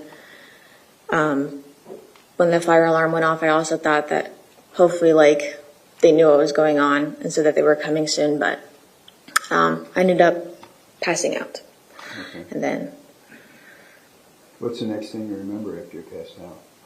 I was in and out of consciousness until I fully woke up that Thursday night, Friday morning. Okay. So, And so, do you know what happened to you? yes. What happened to you? I was shot 4 times in my right arm, my right lung, some of my ribs on my right side, and I had surgery on my abdomen. Okay. And how many surgeries have you had? 3. 3. Are there any after effects from your surgeries? Thankfully, I had a great orthopedic surgeon, so I'm able to use my hand, but I still do have trouble breathing with my lung. Okay. Okay. And you passed out. You don't remember how you got out of the classroom. Is that correct? I briefly remember hearing the responders, but I mean, I didn't really and I remember being in the ambulance, but I don't remember much. Okay. Okay. Thank you, Ms. Wilford. Your Honor, I have no further questions. Do you have any questions? Thank you, Mr. X. Logan Mitchell?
Good afternoon. Please raise your right hand. Do you solemnly swear or affirm the testimony you're about to give is the truth, the whole truth, and nothing but the truth? Yes. Thank you, sir. You can go ahead and be seated. Please speak into the microphone and state your full name and spell your last name. Logan Mitchell, Mitchell. Good morning. I guess it's good afternoon, Mr. Mitchell. Do you go to school? I do. Where do you go to school? Florida State University. And what year are you in? I will be a senior. Where did you go to high school? Stoneman Douglas. And when did you graduate? 2019. I'd like to call your attention to Wednesday, February the 14th, 2018. Do you remember that day? I do, yes. I'd like to call your attention specifically to the fourth period. Were you in school on that day? I was. And where were you during fourth period? I was in AP Psychology. Okay, and that's Ms. Reoven's classroom, 1213? Yes. Okay, could you please tell us what occurred on that day? It was a pretty normal day. For the majority of the day, there was not much going on. There was a fire drill earlier in the day, and then at fourth period, around 2:20, we started hearing very loud noises coming from somewhere in the hallway. When you say there was a fire drill, you mean earlier in the day? Yeah, several periods earlier. It was second period. Okay.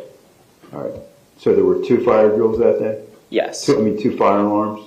Yes. Okay. Go ahead. Sorry. We heard very loud noises coming from somewhere in the hallway, and then Ms. Reoven told everyone to get up and move. A bunch of students initially went to the wrong side of the classroom, towards the windows, away from the hallway and the door, but she was able to signal for everyone to return back to the point where they couldn't be seen from the doorway, with the majority of the students being behind the desk. And then we waited there, and then the glass shattered, and as bullets were shot into the room, and several students were hit. And after bullets were shot into our room, Ms. Reoven got up to check on the door to make sure it was locked, and then check on Ben, one of the students in the room who was hit. Was that Benjamin Wickander? Yes. And then someone behind the desk told me to, gave me a jacket and asked if I could bandage Maddie because she had stopped making noise. And that was Madeline Wilford? Yes. So I went to where she had fallen in front of the desk, and I wrapped the jacket around her arm, and then held another piece of it against her abdomen and waited there until the cops showed up and pulled us out of the room. All right. Did you see anyone else wounded? Yes. So there was Carmen Shantrup, who was, she wasn't moving. She was just face down. And then there was Sam Mayer as well. Okay. Let me show you. Did you take any kind of videos with your cell phone? I did, yes. Okay, let me show you State's exhibit. Mark 4G for identification, and ask you if you can identify this drive. Yes, this is the flash drive from there. And you've watched it? I have, yes. And does it accurately and truly depict the phone video that you took on February the 14th, 2018? Yes, sir. Okay. Your Honor, I'd like to play this video. Is there any objection to the admission of this video? Yes, ma'am. Okay.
G as in George for identification will be admitted as states 66.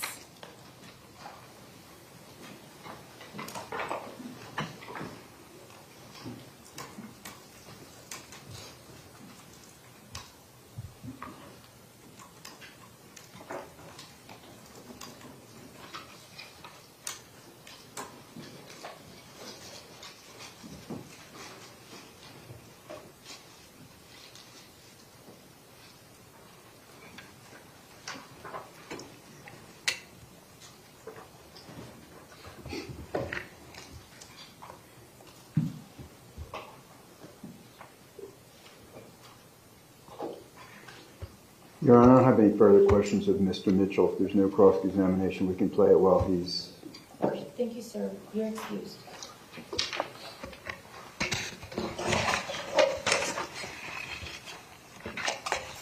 Thank you, ladies.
Thank you, Alan.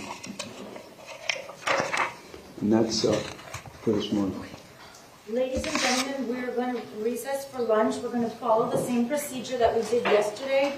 I would ask that you please be back at 1:45 and meet the sheriff's office in the same way that you've done all of the other days this week. Again, 1:45, it's 12:15 now, 12:17 now, so that gives you an hour and a half.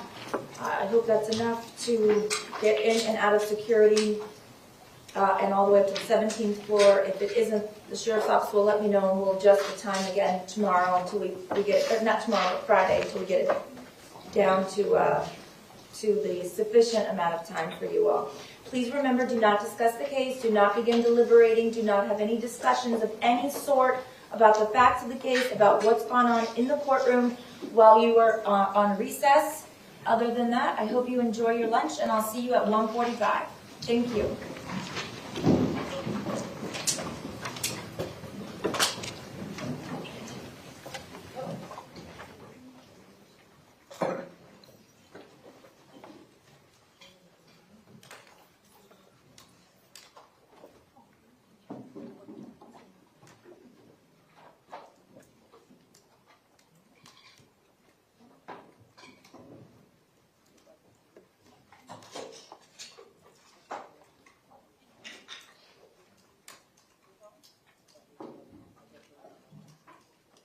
The jurors have been excused. You all may be seated. For the lawyer's information, I asked the jury to be back at 1:45 because in order to gather all 22 people and get them from point A to point B through two different screenings, security screenings, we're going to try to start at 2 o'clock.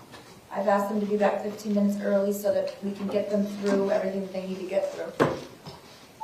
So if you all can be ready to start back at 2, that would be great. And other than that, we're in recess. Thank you.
be brought in.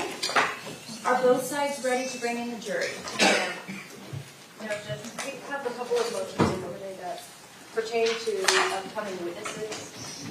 I'll try to make them as brief as possible. Why? We've been sitting here for 15 minutes. Why couldn't you come? Not everyone was here. Mr. Cruz was just brought in. Okay, go ahead. First, Judge, with respect to the remaining attempted murder victims, and we did not previously object to this. We're trying to be respectful with people in the courtroom, but the testimony that they're being asked to give regarding the long-term effects of their injuries or the number of surgeries that they had, we are concerned that there might be an attempted murder victim testifying this afternoon that intends to show the jury the wounds.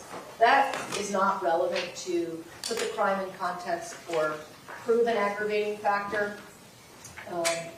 Mr. Cruz has pled to 34 counts, 17 of them attempted murder. So he has admitted to shooting them with his firearm. And even if this court found some relevance to whether they still have pains from it or how many surgeries, the probative value of that is far outweighed by the prejudice. There's really no, it doesn't go to prove any aggravating factor. So you don't think the fact that somebody's shot in the stomach, the lung, and the leg, and can't walk is not probative of the aggravating factors for the other victims? Well, Mr. Cruz has already pled guilty, so that has been established. But the fact that somebody else endured, for example, one of the witnesses today testified that she was shot in the stomach, in the lung, and I think both of her legs, and you're arguing that that's not probative towards an aggravator? No, I'm not arguing that. What I'm arguing is that would be what you just said. If that's what they testified to, where they were shot, that's fine.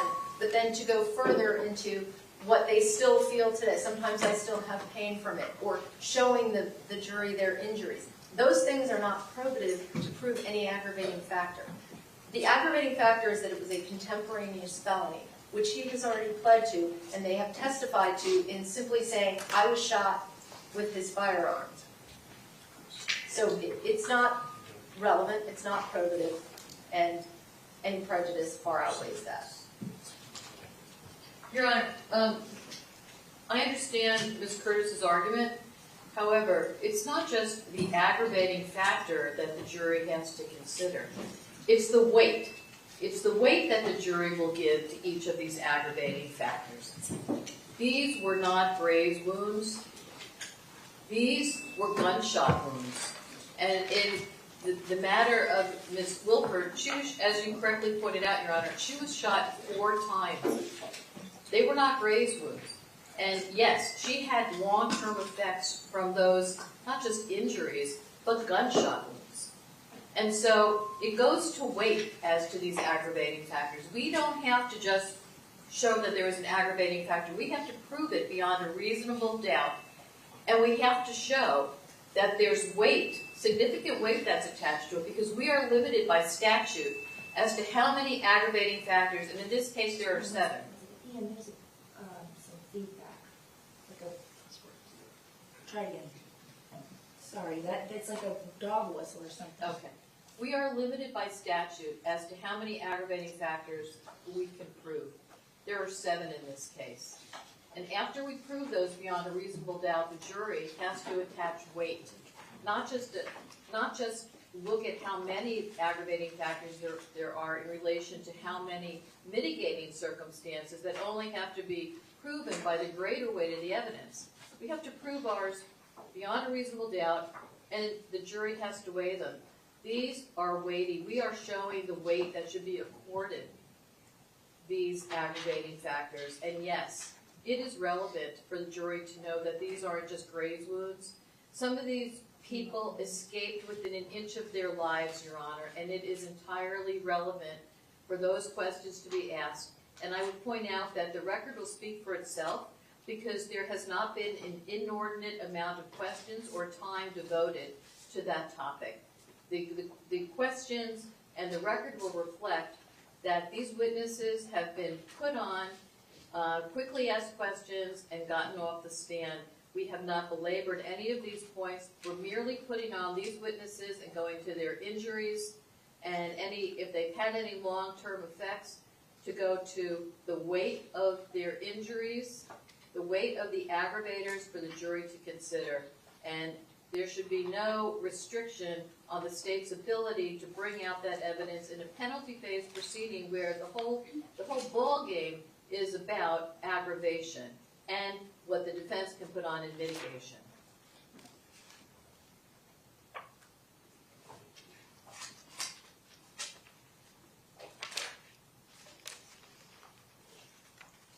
Great. Is there anything else as far as this argument goes?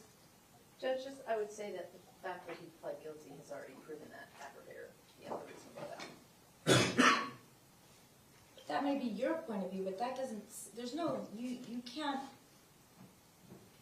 determine the amount of evidence that the state can put on if it goes to if it's probative of an issue in the case. In other words, it might not be good for your side, but if the state wants to put it on, I don't know any rule that says there's a limit to how much probative evidence that they can set forth if it goes to a material issue that's going to be decided. Well, Judge, there are cases that limit what can be presented in a sentencing phase only. Evidence necessary to familiarize the jury with the underlying facts and to prove an aggravator. Because as far as I know, the witnesses that are testifying to the extent of their injuries in the indictment, they're charged not only with an attempted murder in the first degree, but that the discharge of the firearm inflicted great bodily harm. Right. So you're saying the case law says that they can put on evidence of the crime. Well, that's one of the elements of the particular crime as it relates to the particular victim. Right, but given that Mr. Cruz has pled guilty and admitted to doing all of that, the prejudice outweighs the probative value in this particular case. It's not necessary to put the crime in context. And the proof of the aggravator has already been established. Okay, respectfully, I disagree, and I'm going to deny your motion and eliminate as to that issue. Okay. The other motion to eliminate I have is regard to a witness that I believe the state may be calling more towards the end of the day. So if you want to save that one for the right before the break, Sure. or after the break, we can do that. Sure. Okay. Like mid-afternoon, you mean? The mid-afternoon break. Okay, yes, that ma'am. would be good because the jurors Okay, are thank you. already lined up.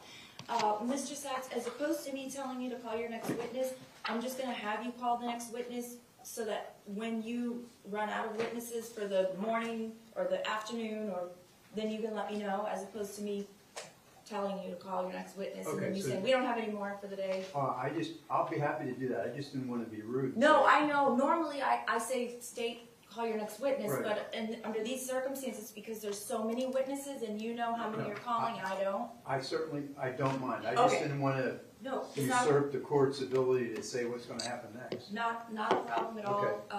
I'm good. Okay, let's bring in the jury, please. Thank you.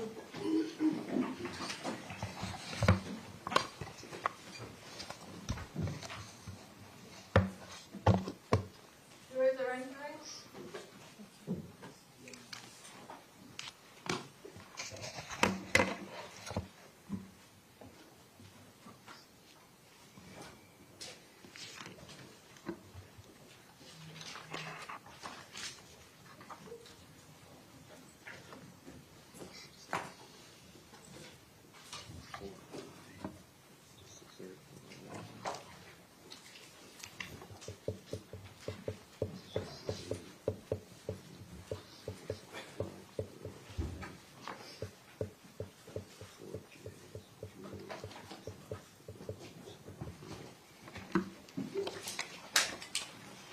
Good afternoon, ladies and gentlemen of the jury. I hope everyone had a nice lunch. And we're going to get started with our afternoon session. State, go ahead and call your next witness. Thank you. Stacy Lippel, please.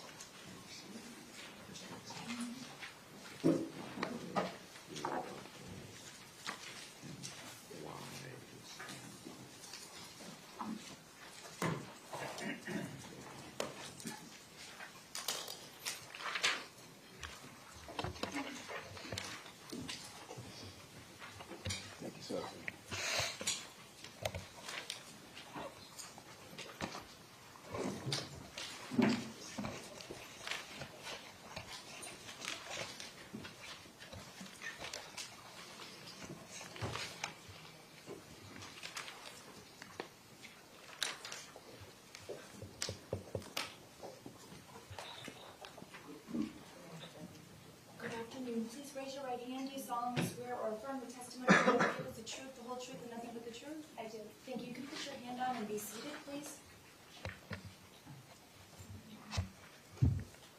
Please speak into the microphone and state your full name and spell your last name. Stacy Lippel, Lippel. And your occupation, ma'am?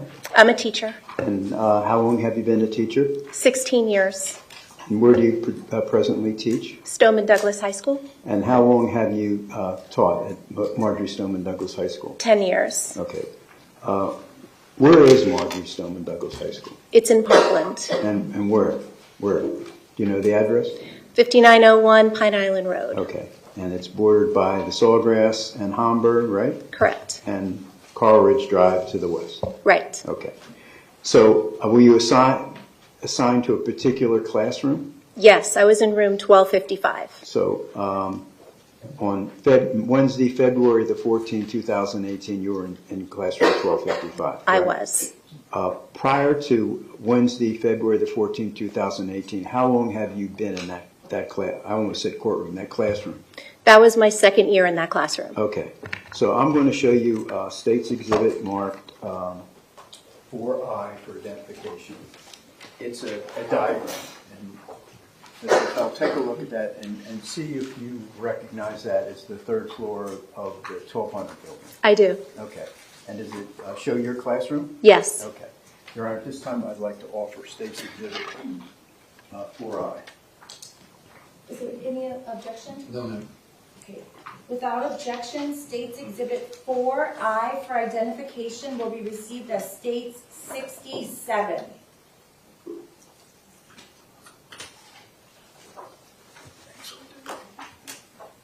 Okay, Ms. Lippel, I want to show you now State's Exhibit 67. Can you see if I can work this? Not bad. Can you see that? Yes. Okay. And if you know how to work the... I do. Okay, cool. Could you mark where your classroom is? Okay. And do you know who Scott Beagle is? I do. Who is he? He was a teacher whose classroom was right next to mine. And could you draw with a different color maybe where his classroom was?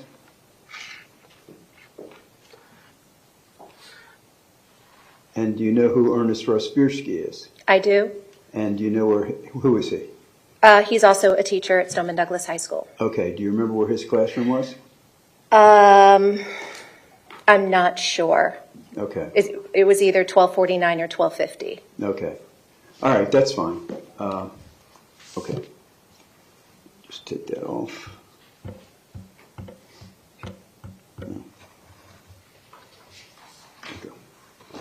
Okay.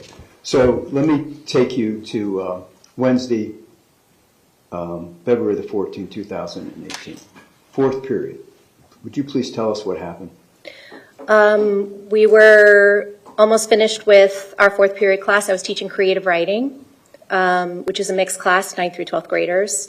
And around 2:20, I heard a popping sound, which was, to me, it sounded like it was coming from outside to the east of our building. It was kind of low and muted. In a kind of, my classroom, we had about 38 kids in the class, so there was a lot of noise, just talking and some music. And so the sound was muted, but it caused us to pause. I forgot to ask you, what are you teaching? English and creative writing. Okay, anything particular that you were teaching on this particular fourth period class? We were writing love letters, or love to hate letters. Okay, and your classroom, it's the second one, you know, based on the diagram, from the east side on the north side of the hall. Am Correct. I describing that correctly? Yes. Okay. All right, so go ahead. You were So we were busy. We heard a popping sound, caused us to pause, and didn't sound menacing really in any way, but just kind of caused us to sort of stop. But in my mind, I thought it could be firecrackers because, it was Valentine's Day. People had balloons, and they could be popping. Or the first thought really that came to my mind was that something fell over, a computer cart with computers, and it just sounded like metal on metal. But again, very muted. Do each classroom have computer carts? All the kids have computers now, right? So Right. Then most classrooms had their own computer card. Okay. So go ahead. What happens then? After that, we resumed. Some kids were kind of quieted down a little bit. I think I heard popping sounds again. I don't quite remember because simultaneously the fire alarm went off. And the fire alarm in the 1200 building is piercing. And so that sort of superseded anything else that maybe we had heard before. So I grabbed my emergency folder and my phone, and I yelled over the noise and motioned for everybody to leave the classroom and meet up where we normally meet up. And where do you normally meet for? We'll usually meet in by the fence on Holmberg Road, like inside the fence. Okay.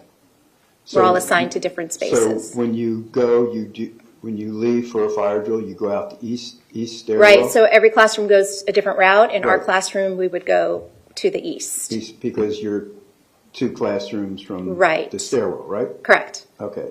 Was this the first time you heard the fire alarm that day? No, we actually had a fire drill, I guess a planned drill, a second period that day. Okay, so this is the second time you're hearing a fire Right, alarm. and so also at that moment I thought maybe it was firecrackers, and that set off the fire alarm. To me it wasn't a drill because it was at the end of the school day and it didn't make any sense for them to have a drill at the end of the school day. Okay. So I figured it was either an alarm pull that maybe a student pulled or a prank or whatever it was. Right. But in any case, we evacuated because there was no reason not to evacuate. So I waited for every child to get out. Well, the hall sort of fills up very quickly, so our hall was filling up with students pretty quickly. And so I would say there was maybe a classroom full of kids in front of my class. So everybody got out. I was the last one out. And I made sure the door was locked behind me. They didn't lock automatically, but I just double-checked that the door was locked. And I started walking behind my students.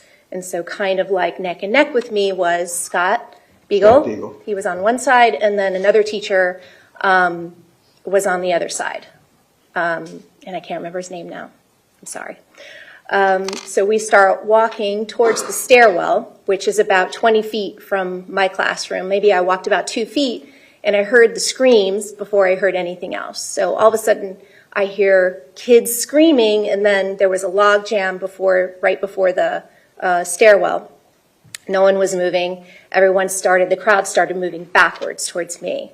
And so as that was happening, I heard gunshots. It wasn't really connecting that it was gunshots. It was just very, very loud. So I turned very quickly, walked straight to my classroom, unlocked the door, and then kind of simultaneously I locked it back in the position to make sure it was locked when I was able to close it. So I opened my door, and kids started running. They were screaming, they were running. It was extremely loud, chaotic. Heard shots, the fire alarm was still going off, and everyone was just kind of running in a haphazard way. Okay, and then what? I got my door open, students started just running into whatever classroom they could run into. So students that weren't assigned to your class were also running into Yes. Okay. So my door opened, so I was facing the east.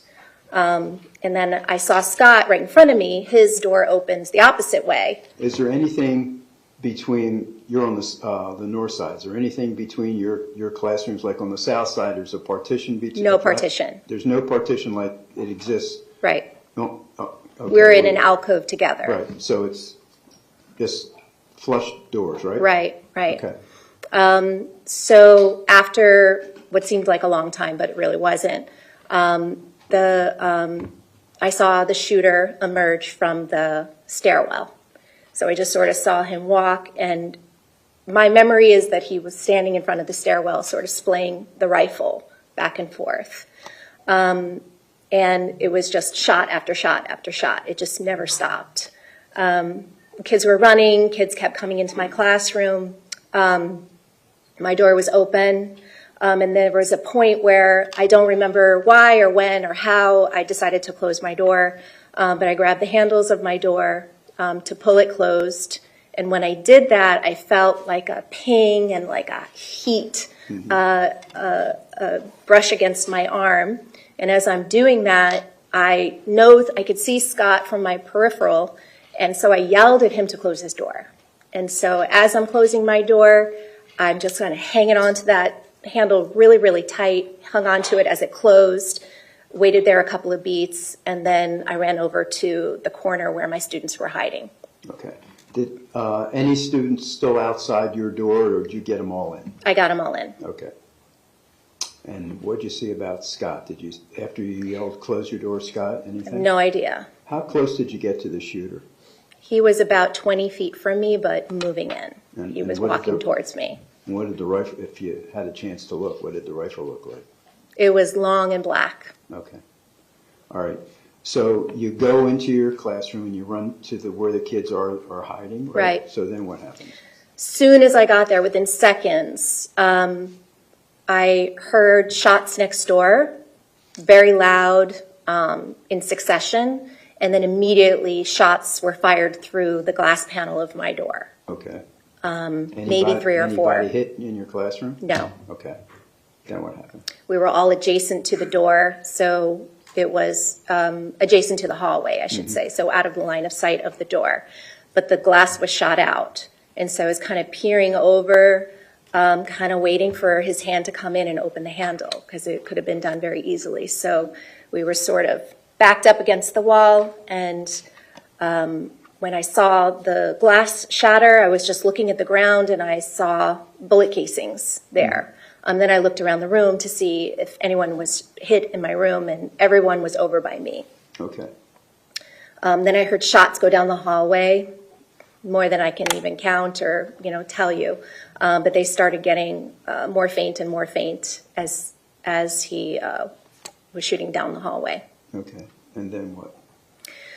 It got quiet, and I don't know how much time passed, but I heard crying and screaming from the middle of the hallway, a young man's voice screaming, "Help me, help me." And, we couldn't open the door. Right, right. Did you ever learn who that voice belonged to? Anthony Borges. Okay. Before you evacuated your class, how many students, Ms. Lippel, did you have in your class? About 38. Okay. And do you have any idea how many you had in your class Probably about 20. afterwards? Right. Okay. All right. Right now, I'm going to show you a video, and you tell me who these participants are, or these people are in this video, okay? Is that okay? Yes.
State, you may publish the video.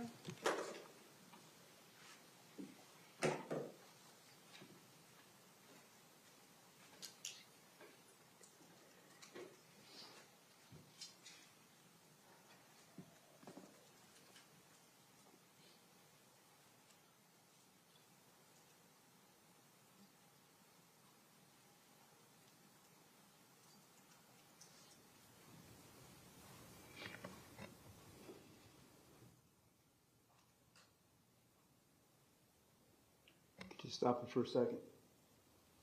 In that yellow circle, who is that? That's me. Okay. Thank you.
Stop it for a second.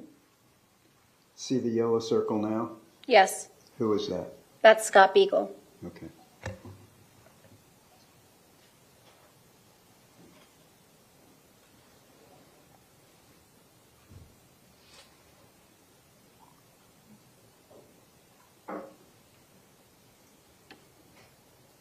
Okay.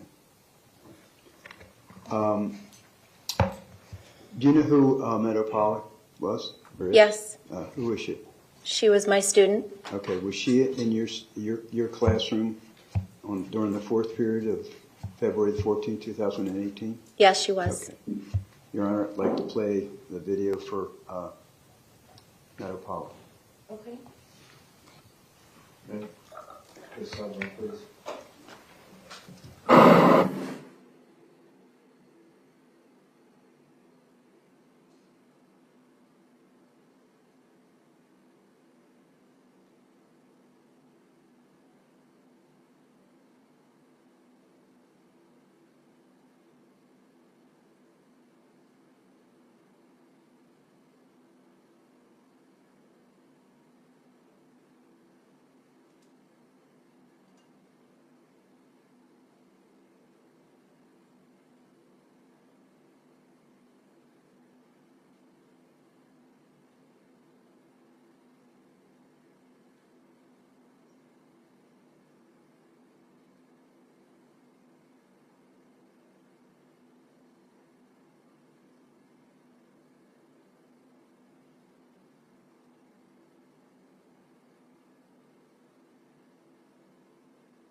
technical difficulties. I'm going to ask you to just step out in this hallway. Charlie, just keep them right here while we deal with Sidebar in the old-fashioned way.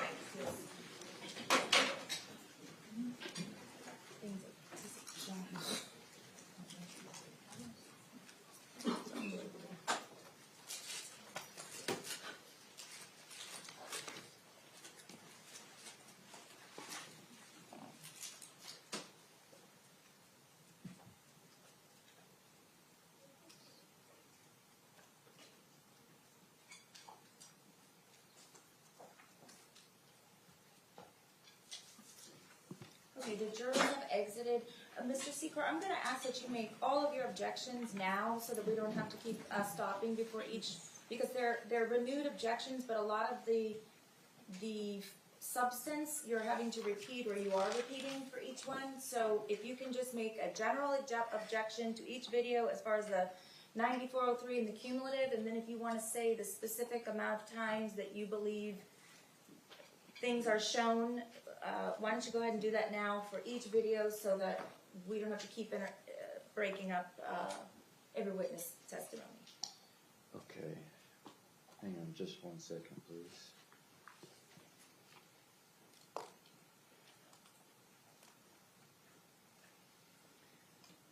Judge, we just want to agree that the state will allow these objections to constitute contemporaneous objections when they publish the individual Well, videos. then all you have to say is over our continued objection, as stated on the record, and then we don't have to use these dreadful headphones and have all these issues, because they seem to be working less and less as the days go on.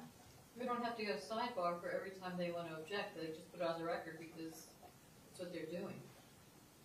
Right, that's what I mean, but Right. that's why I'm asking for you to place your objection on the record now while the jury's out, and then you can just renew your objection at the time the evidence is offered or published. I understand, Judge, we just don't want to waive any issues that may arise down the road that we didn't make contemporaneous I don't think objection. you'd be waiving it. In fact, I don't know of any law that says you have to repeat every single grounds that you've already stated in order to preserve your objection. I think you can just say over our renewed objection, and that's it. I don't think there's any law that says you have to repeat all of the same things every time. All of the same arguments every single time.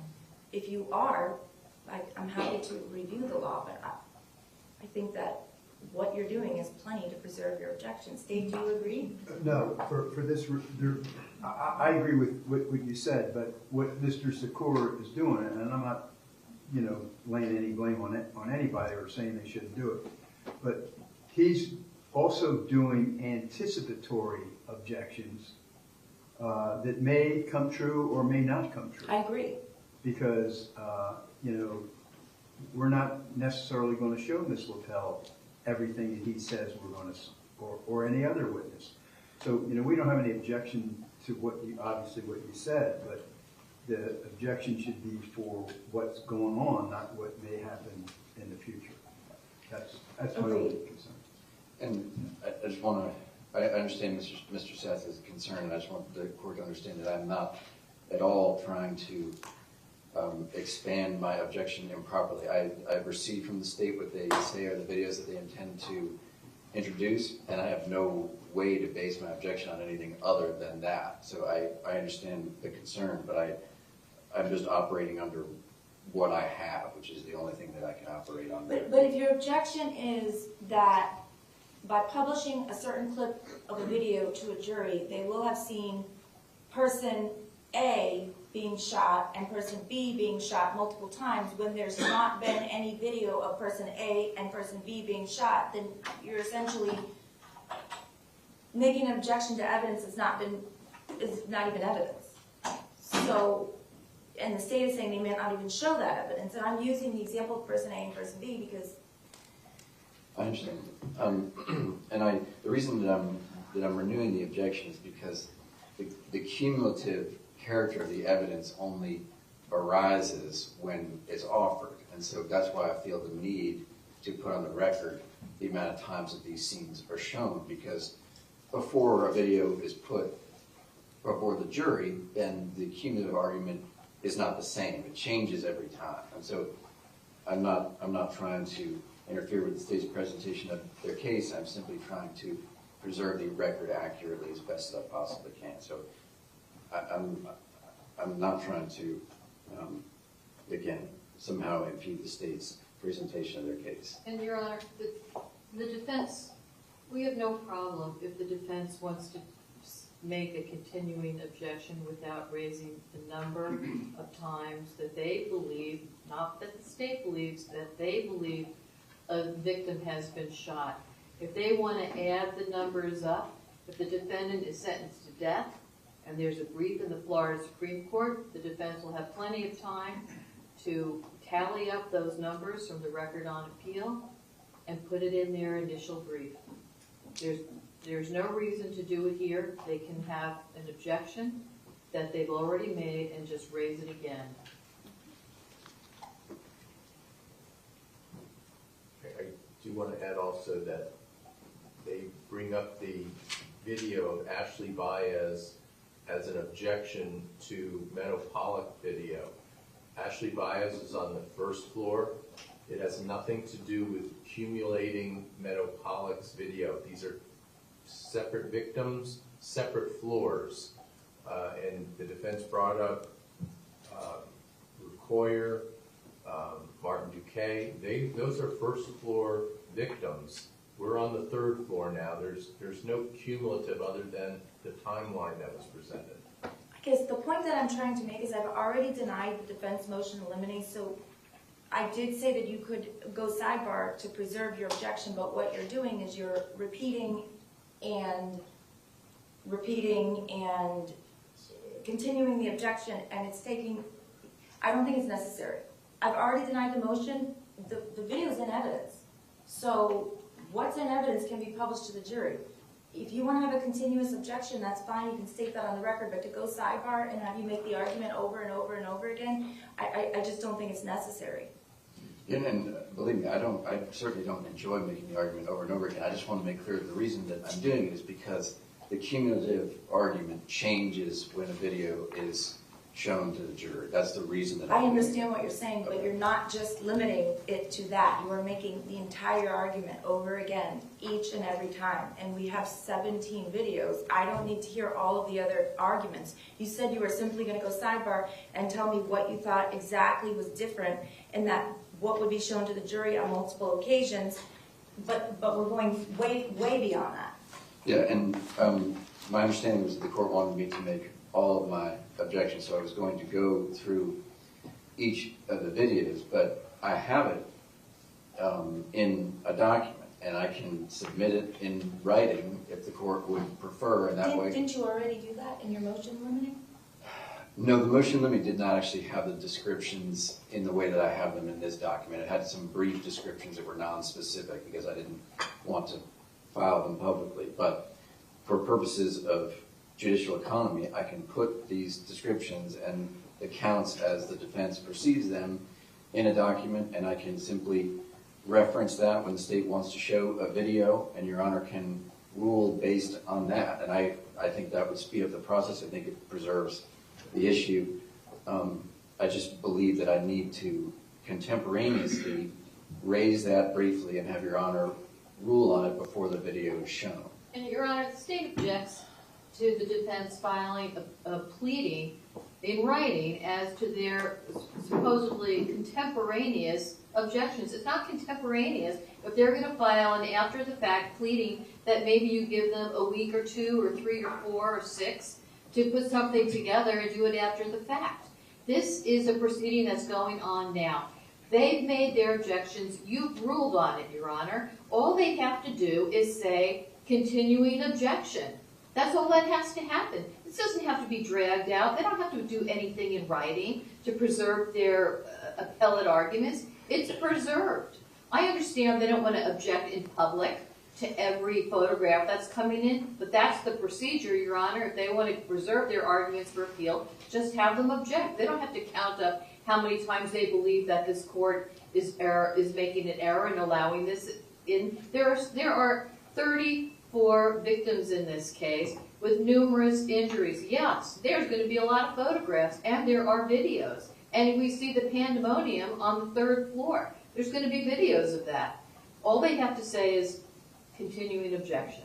I agree. For purposes of preserving your appellate rights, a continuing objection is sufficient. Okay, is there anything else? No, I wasn't asking for any time to put together anything for the court. I don't know why that came up. That's not what I was asking. Okay, but the point is, I've already denied your motion in limine. I have reviewed all of the videos previous to today and yesterday, and I have found them to be relevant and other things, among other things. So you can preserve your objection by simply saying over the defense renewed objection. We don't need to go sidebar every time and rehash all of the specifics in order for you to preserve your objection for here, okay? Thank you.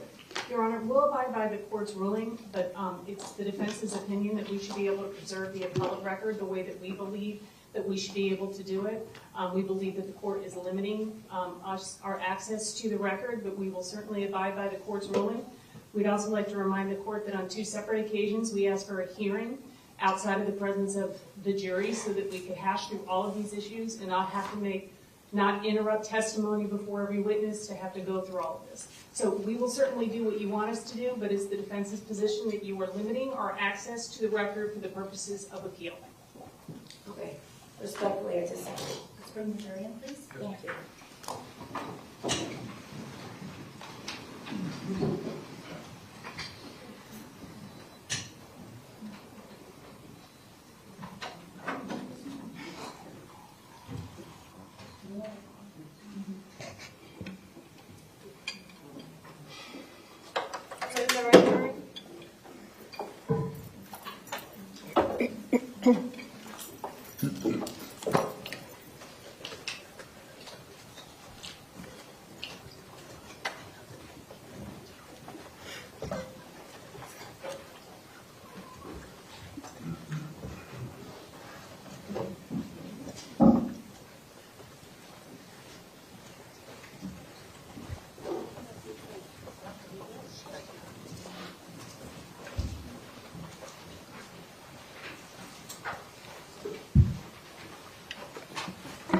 Thank you for your patience. The jurors are present. Everyone may be seated. Mr. Sachs, you may proceed. Thank you, Your Honor.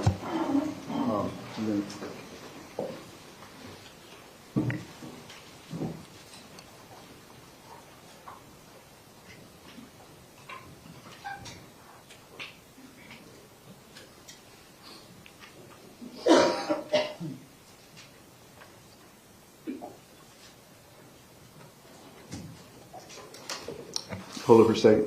Who is that in the yellow circle? We can't. It's nothing. Oh, pardon? We can't see anything on our screens.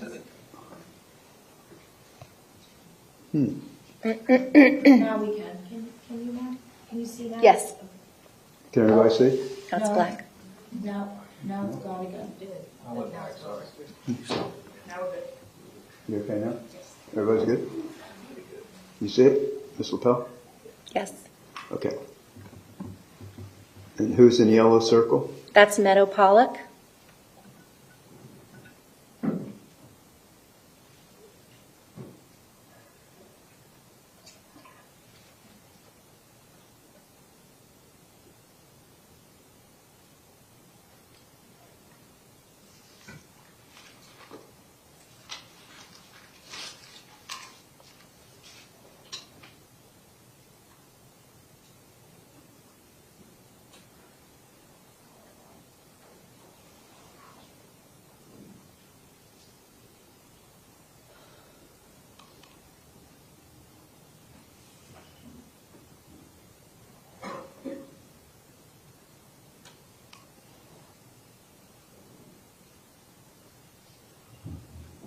Okay.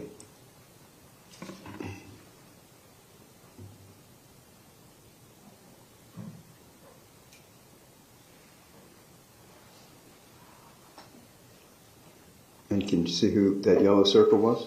Yes, that was Meadow Pollock. Okay.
Okay, Joaquin Oliver, do you know who he is? Yes. Was he in your class also? Yes, he was. Okay. Your Honor, I'd like permission to publish this. You may. Seeing objection pursuant to DMIL 12 in the court's ruling regarding preservation. Thank you.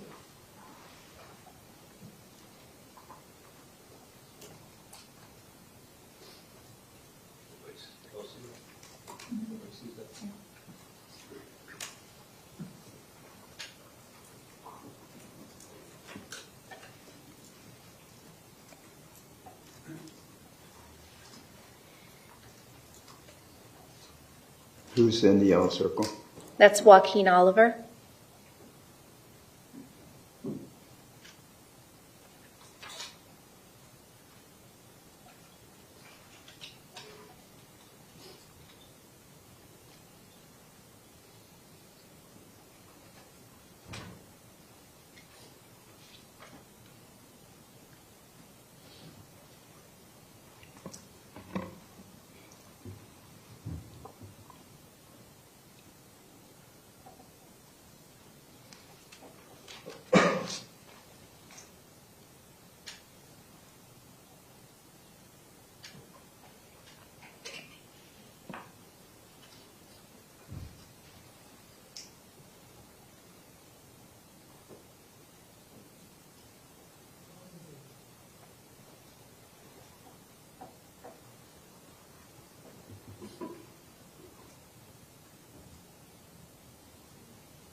Okay, Ms. Lippel, I want to show you Stacy exhibit more.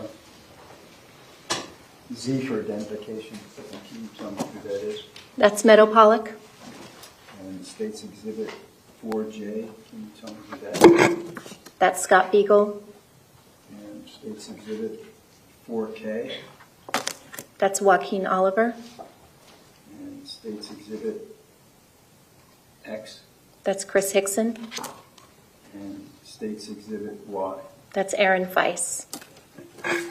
Your Honor, I'd like to offer into evidence States exhibits Z, 4J, 4K, X, And why? Is there any objection? No, ma'am. Okay, states X for identification will be received as states 68. States Y for identification will be received as states 69. States Z as in zebra for identification will be received as states 70. States 4J as in John will be received as states 71. And states 4K will be received as states 72.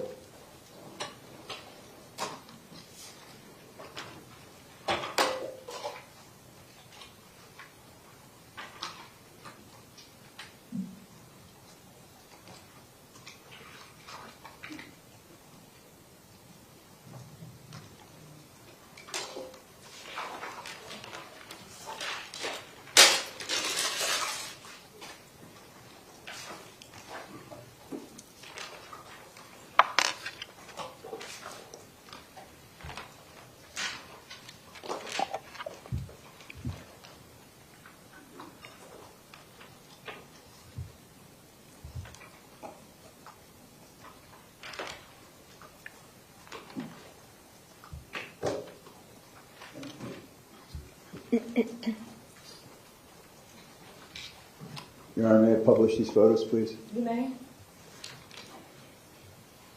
And this is State's Exhibit, sorry, Mr. Phil, State's Exhibit 70. That is, The picture is really, I mean, I know who it is, but it's hard to see the picture. Yeah. That's Meadow Pollock. okay. And State's Exhibit 71. Scott Beagle. State's Exhibit 72. Joaquin Oliver. State's Exhibit 68. Chris Hickson. And State's Exhibit 69. Aaron Feiss. Okay, I'd like to play for you Christopher Hickson with the court's permission. The surveillance Video, yeah. video. New objection pursuant to DMIL 12 and the court's ruling regarding preservation. Okay. Over the defense objection, you may publish. All right, I'm just, Your Honor, with the court's permission, play the beginning and then have the witness excused. There's no, after cross-examination. Sure. We don't have any questions, so whatever you like to Okay, do. so can we start it and then Ms. Lippel can leave and, Sure. okay.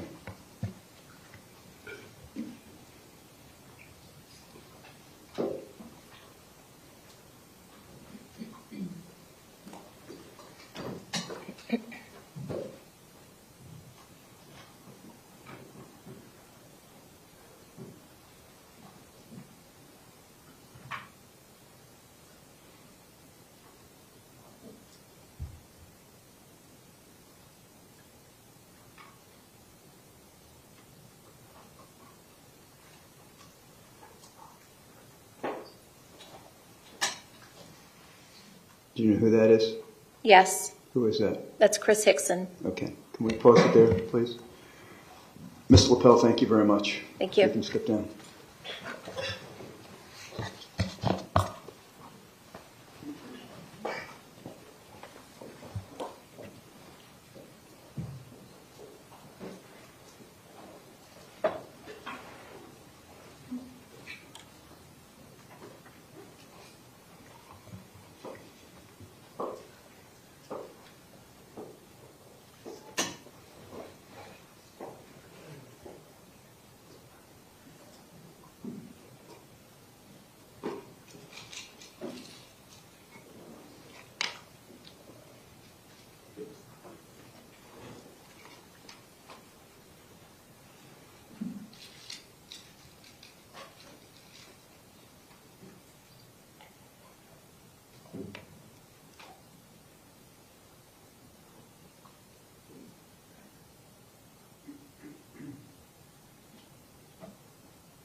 Your Honor, next witness.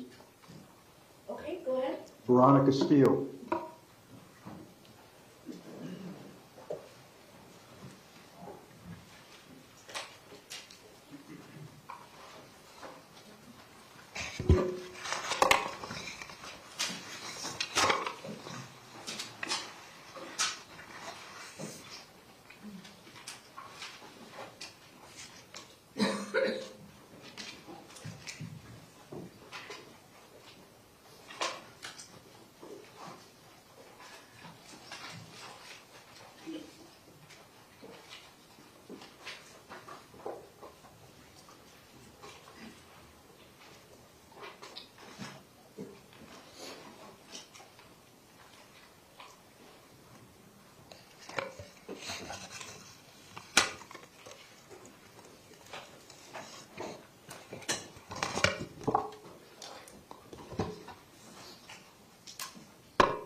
Good afternoon. Please raise your right hand. Do you solemnly swear or affirm the testimony you're about to give is the truth, the whole truth, and nothing but the truth? Yes. Thank you. You can go ahead and have a seat. Okay, please speak into the microphone, state your full name, and spell your last name for the record. Veronica Steele, Steel. Thank you. Good afternoon, Ms. Steele. How are you? Good, how are you? Good. Do you go to school? Yes. Where do you go to school? Florida Gulf Coast University. And what year are you in? My sophomore year. Sophomore year? Yes. Where did you go to high school? Douglas. Marjorie Stoneman Douglas High Yes. School? When did you graduate? 2021. I'd like to call your attention to February the 14th, 2018. Remember that day? Yes. During fourth period, do you remember where you were? Yes. Where were you? The third floor of the freshman building. And what classroom were you in? 1257. And whose classroom was that? Mr. Beagle's class. Scott Beagle? Yes. And what was Mr. Beagle teaching? He was teaching government. Government? Yes. Okay. And do you remember approximately how many students were in the class? I believe around 18 to 20. Okay. And did anything happen during that fourth period? Yes. What happened? The fire alarm went off while we were doing some review for one of our exams. Could you just lean in a little bit more to the microphone, please? We were doing a review for some of our exams that we were going to do. And the fire alarm had gone off. And Mr. Beagle told us to start packing up all of our things and to start heading down the stairwell. We flooded into the stairwell. And you were going to go down the closest stairwell? Yes, and it was directly to our left. Okay, the east stairwell, right? Yes. Okay.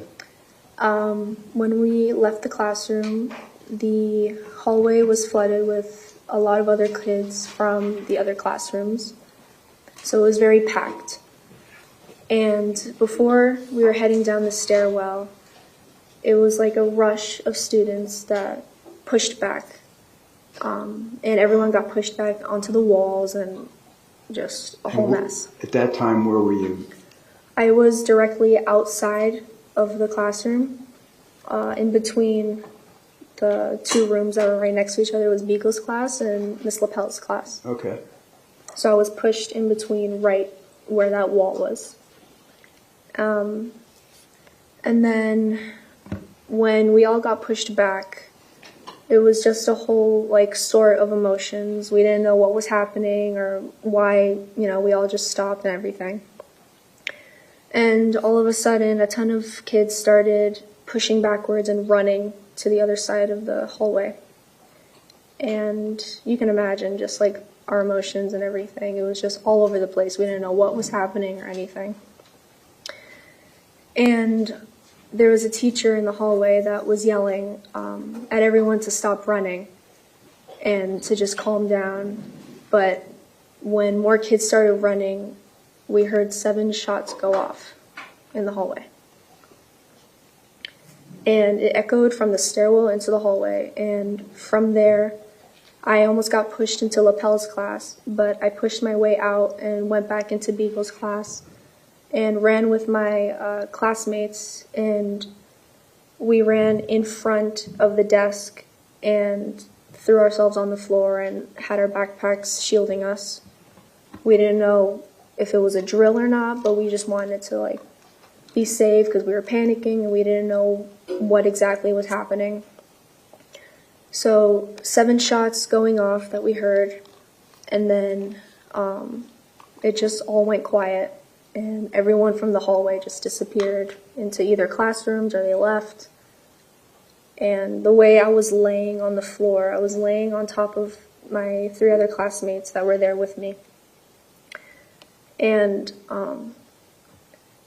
we were shielding ourselves with our backpacks, and we had a clear view of the door, and we noticed that the door wasn't closed.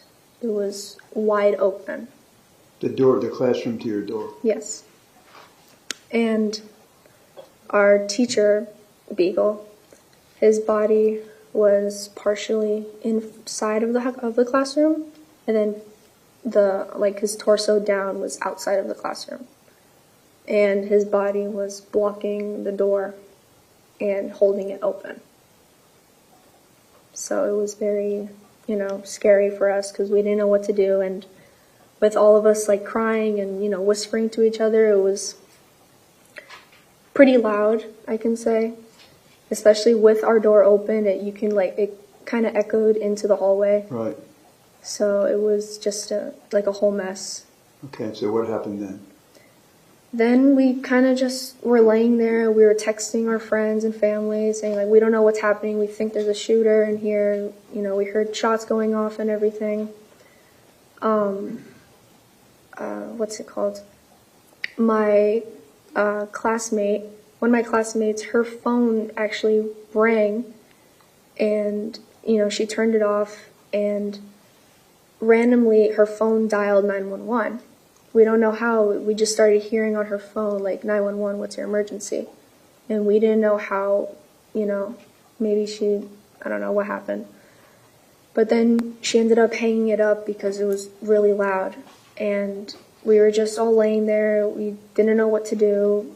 And we were kind of just staying in the same position until the police and the SWAT team came up to our room. Okay. After Mr. Beagle fell into the doorway, did you hear any more shots after that? No.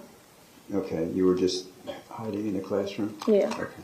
Did you take any cell phone videos? Yes, I did. Okay, let me show you Stacy exhibit mark 4L for identification. Let me take this out. Show you this drive. You see your initials on it? Yes. So you recognize this? Yes. And you've watched this? Yes. And this is truly and accurately depict everything you took on your cell phone? Yes. On February the 14th, 2018? Yes. Okay, Your Honor, I'd like to introduce you to evidence. Is there any objection? Objection pursuant to DMIR 12 and the court ruling regarding preservation. Okay, thank you.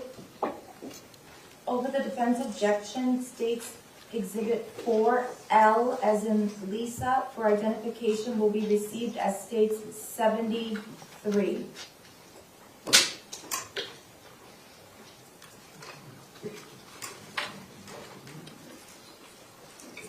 I'm going to play 73 for you, okay? Okay.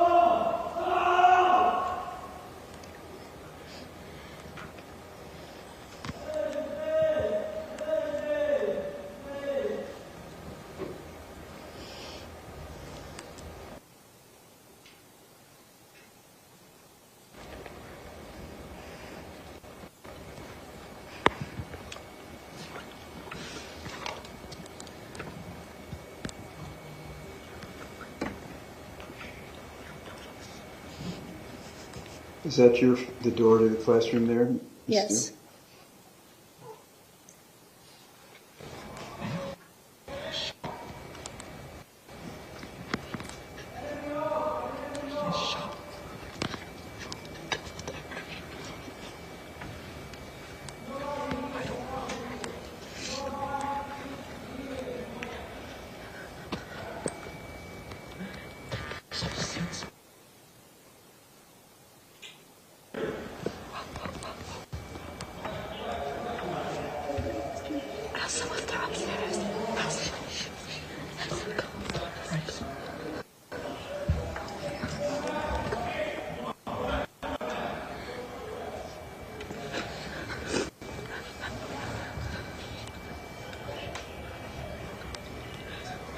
And is that Mr. Beagle lying there? Yes.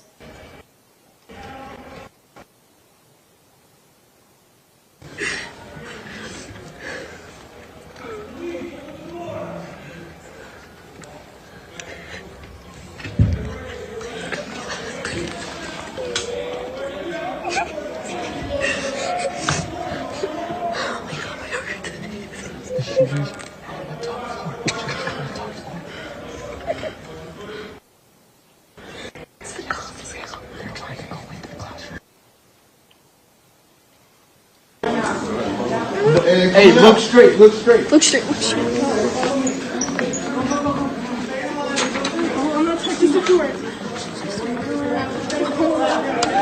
Move y'all line.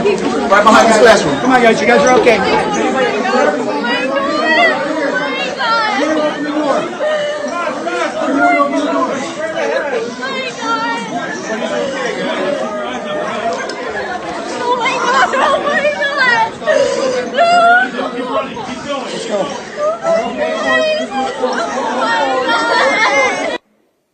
So those voices that you heard, they were the police coming? Yes. Okay. Thank you, Ms. Gill. I have no further questions, Your Honor. Any questions for the witness? No, ma'am. Thank you, Ms. Excused. Thank you. Anthony Borges.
Good afternoon. Please raise your right hand. Do you solemnly swear or affirm the testimony you're about to give is the truth, the whole truth, and nothing but the truth? Yes, I do. Okay, thank you. You can go ahead and be seated.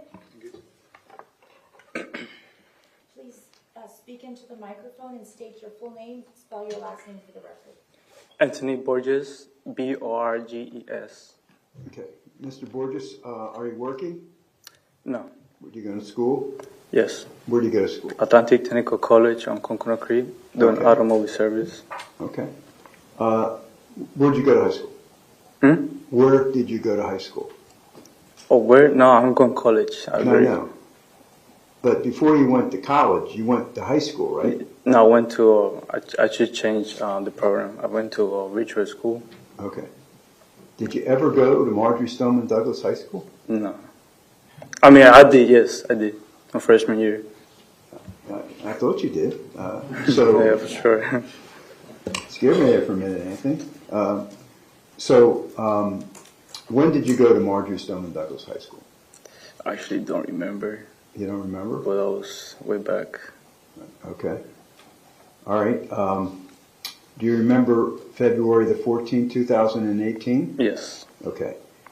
Do you remember what year you were in on February the 14th, 2018? Freshman year. You were a freshman? Yes. Okay.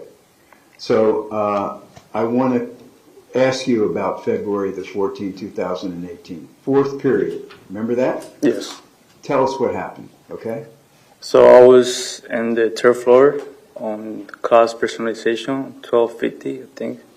and I was just sitting down. The teacher just planning about the finals exams and stuff like that. So I was just chilling, sitting, listening to music, and then I hear something weird, like a scream and like some echo. So I turned off the music, and then the alarm went on and then went off, and then went on again like 2 times. So everybody was confused. Everybody just get out of the class. There was like a lot of people in the hallway. Then I decided to go out down to the stairwell. That's when I saw the gun and just closed the door and started running. Okay, then what did you do? Then he shot me on my left leg, and then I saw this door like half open. Then I closed it, and then I just lay down there, waiting for everything to stop. Okay, so what happened to you? So then I got shot, everything got silent. I just looked myself, check up on me. I look everything around me. There was a person in front of me. There was another person on the other side.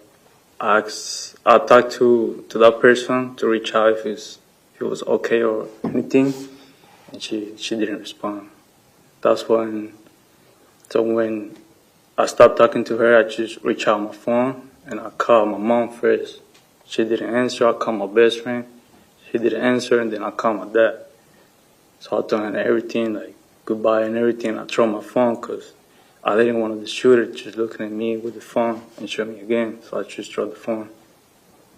Okay, when you were on the phone, where were you?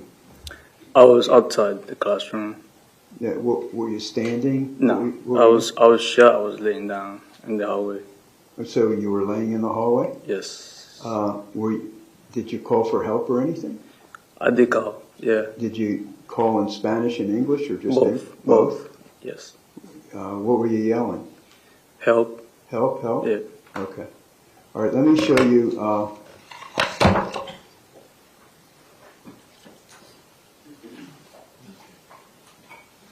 State's Exhibit 4N for identification. Mr. Borges, and ask you, can you identify that? Yeah, that's me. And that's you? Yes. And that's accurate the way you were on February 14th, 2018? Yes. Okay. Your Honor, I'd like to introduce State's Exhibit 4N. Is there any objection?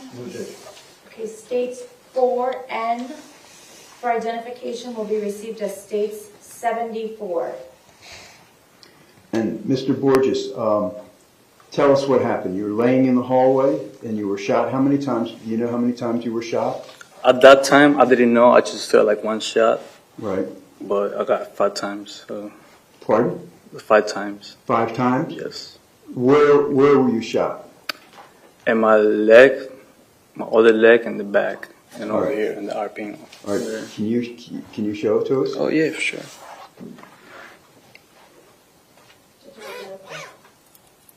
Oh. Back to Yep. leg.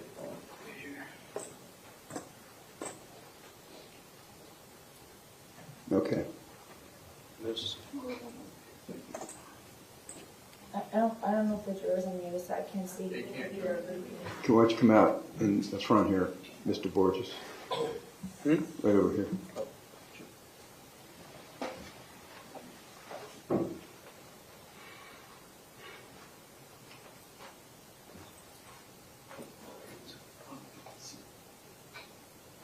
Okay, thank you. And how many surgeries have you had? 14. Okay. All right, thank you, sir. Your Honor, I have no further questions. All right, thank you, sir. You're excused. Yeah.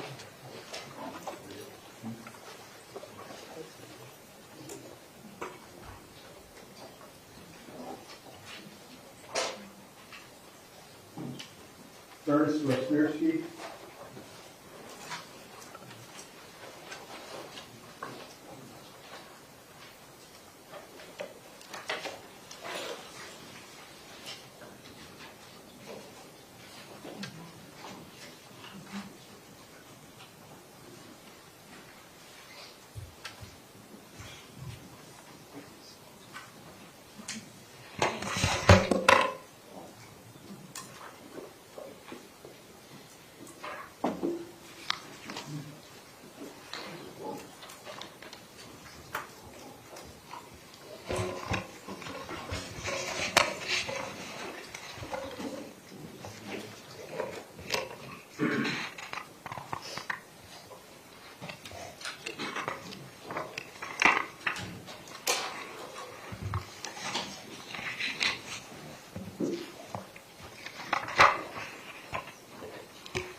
Good afternoon, sir. Please raise your right hand.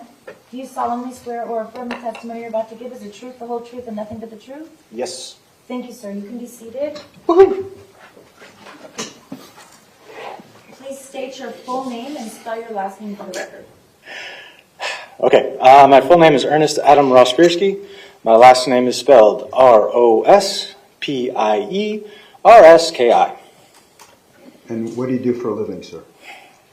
Depending on who you ask, but very little. No. I'm a teacher at Stoneman Douglas High School. Okay. And how long have you been a teacher? I am going to be entering in my 11th year. Okay. And what do you teach? Students, weirdly enough. But what subjects do I teach? Yes. History. I teach AP European History, International Relations, and Geography. Okay. I'd like to call your attention to February the 14th, 2018. Were you teaching on that day, sir? Yes. Okay. And where was your classroom? In the 1200 building. And what was the number of your classroom? My classroom was 1249. Okay. Let me show you State's exhibit. It is remarked in evidence of Mr. Rospierski as 67. This is a diagram. Mm-hmm. Do you see your classroom there? Yes. Okay. I'm going to put it on this video here. And could you mark for us where your classroom was? I'm guessing using my finger? No, you're going to see. It comes up. And you can pick a color and you can circle the number you were in. Thank you. Ooh, which color? My wife's favorite color is blue, but my son's is red. That's my room. Okay. And is that on the north side or the south side of the hallway? It's on the south side. Okay. And it's two classrooms from the west stairwell. Is that correct, sir? Yes. Okay. Thank you. So, fourth period, what were you teaching? Fourth period was actually my personalization course. Okay. So I wasn't teaching anything. I was actually grading papers. Okay. It was the end of the day. And could you tell us approximately how many students you had in your class, sir? I want to say probably upper 20s, so I think 28 was on my roster. Okay. It's 4 years ago, so a couple thousand kids since then, so I want to say 28. I understand. So what happened during that fourth period, sir? Well, I'm guessing you're asking towards the tail end of it? Yes, sir. Okay, perfect. Just for clarification, because up until then it was relatively boring, which was awesome. It was a normal Valentine's Day, so lots of kids being excited, lots of candy being bandied about, balloons and what have you. First thing, I'm sitting at my table at my desk, grading papers. I had a stack of tests that I had to get through because I wanted to, because they'd just taken them, so I was trying to get on top of that. Right. And then sitting in class, and I heard a fire alarm go off. Okay. So, follow normal fire procedure. Get all the kids out, walk out of my room, and that's when I saw kids starting to walk towards the west stairwell, because that's our normal path, and then they all started coming back. Right. And I was unsure as to why. I started hearing what I thought were gunshots, at least whatever, so I wanted to go investigate. So that's when I walked to the west stairwell. Were you familiar with guns? I grew up in the state of Michigan, hunting, fishing, and doing all types of things. Right. So yes, I'm very familiar with them. Okay, so that you recognized gunshots? Yes. Okay, so how did you respond? What did you do? I went to investigate. I wasn't sure what was going on, right. So I couldn't see anything, but I definitely heard gunshots. So then I returned back in the hallway. I saw a very packed hallway, to say the least, as I'm sure that, I'm guessing some people have seen on video. And I tried to calm kids down and get them into the classrooms that they were supposed to go to. I walked towards them relatively calmly, saying, get back to your rooms, go to where you belong, please.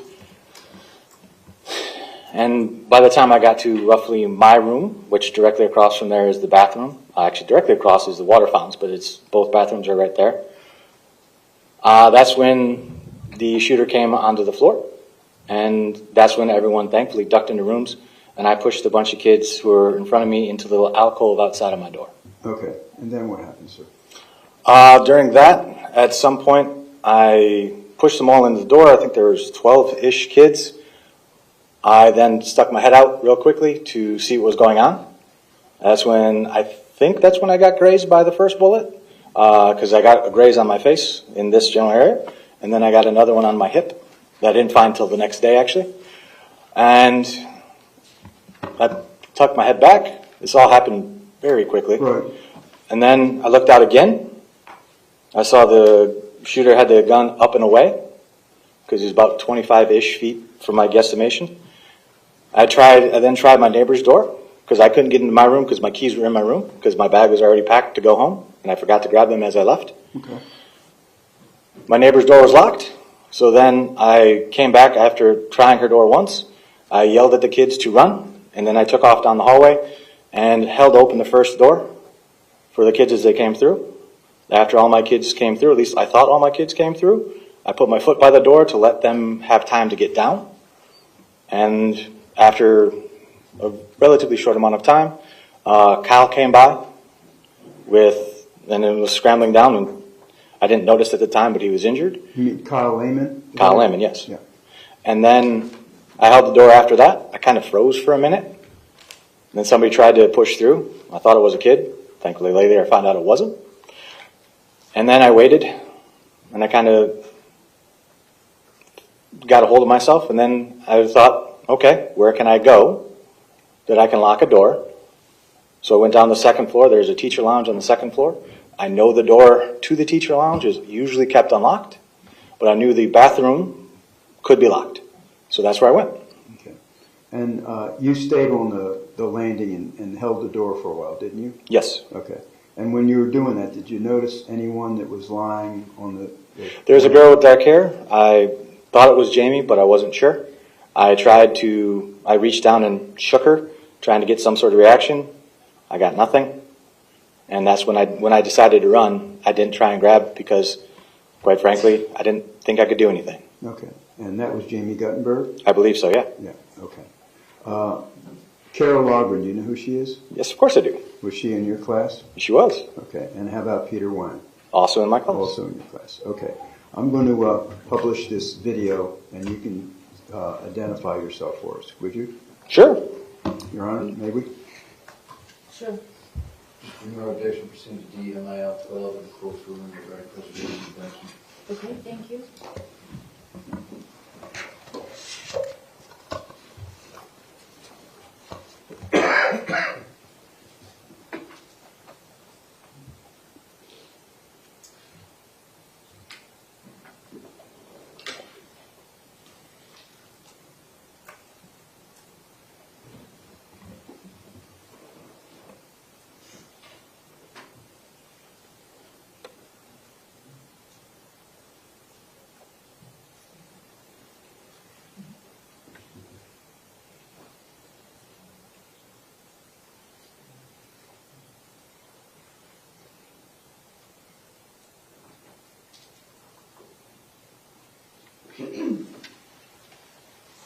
Do you see yourself there, sir?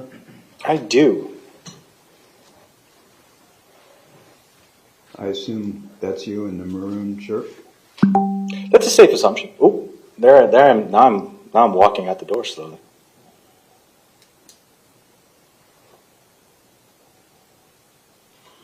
Ah, yes, that's me.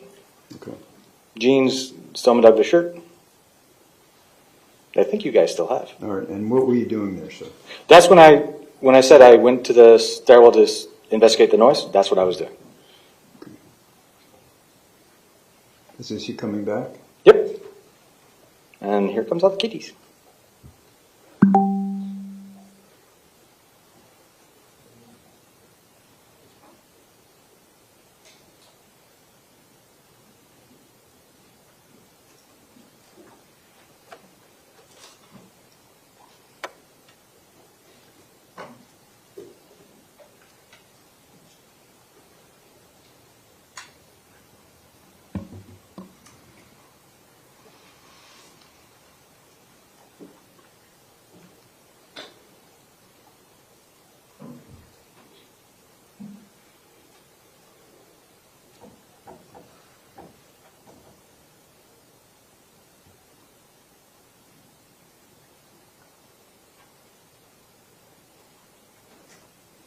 Is that when you're going to next door to try the door, sir? That is correct.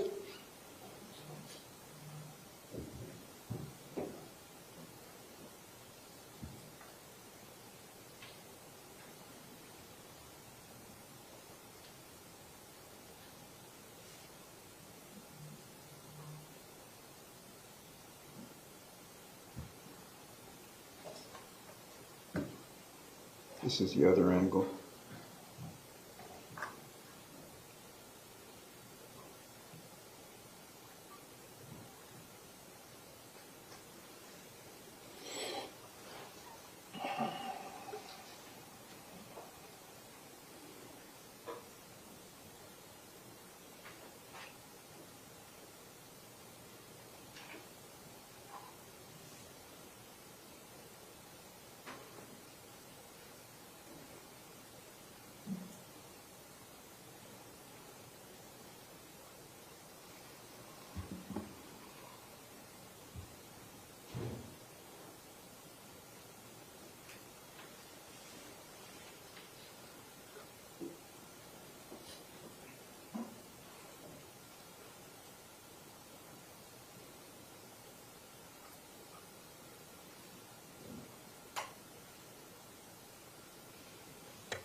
Was that Kyle Lehman?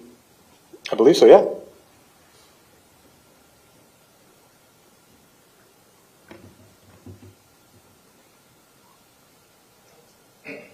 And is that when you said you were checking Jamie? Yes.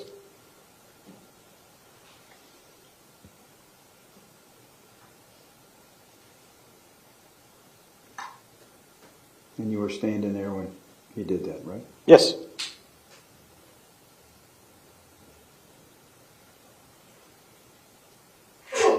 Bless you.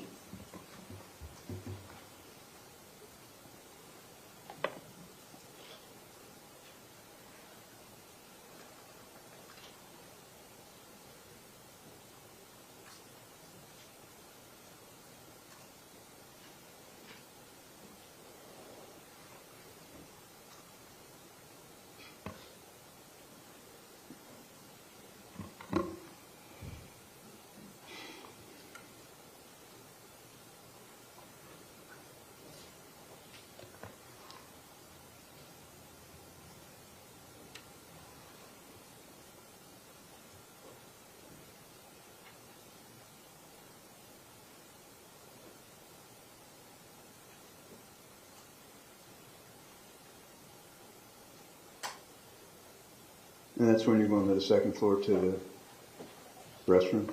Yes, I did. Okay. And how long did you stay there? I honestly couldn't tell you the length of time I was there. It did not seem very long, but police officers came through and cleared the outside room. Okay. I heard them, and then that's when I left. Well, after they left the room, I exited a little bit after that, and thankfully the first person I saw was a BSO officer who I knew from working games at school, and he looked at me and said, "What are you doing in there?" I said, "Hiding." Okay. So, and then you... Then I made my way downstairs and had a bunch of people in very nice uniforms pointing large guns at me. I want to show you State Exhibit 4Y for identification. Do you recognize that person? Yes. Who is that? It's Claire.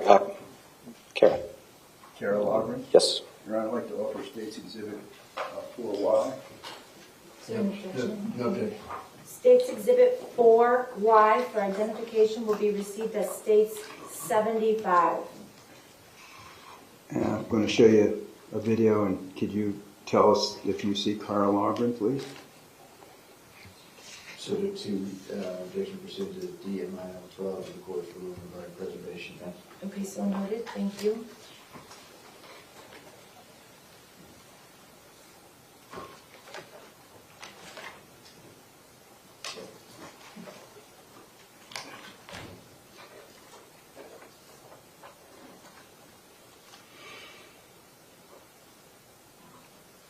Do you see Carol Ogren? Yes, the circle indicated her.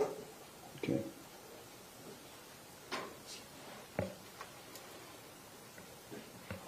And that surrounding the yellow circle? Mm-hmm.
Okay, Mr. Osbierski, thank you. I want to show you State's Exhibit 5A, sir, and ask you, can you identify who this is? Yes, Who is it? it's Peter Wine. Your Honor, at this time, I'd like to offer State's Exhibit 5A. Is there any objection? No, ma'am. State's Exhibit 5A for identification will be received as State's 76. And I'd like you to watch this video and please identify Mr. Wang if you can, Mr. Osbierski. Is that okay? Sounds fun. I have any objection pursuant to DMIL 12 and the court's ruling regarding preservation. Thank you. Okay, your objection is noted for the record. Thank you.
Circled in yellow, was that Mr. Wang?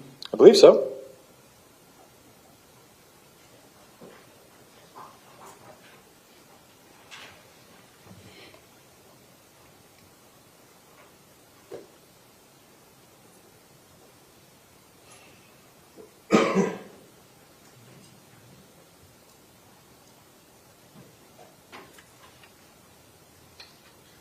Can you see him now? Yes, Is that Peter Wang? I believe so.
Anyone wants to show you the state's exhibit?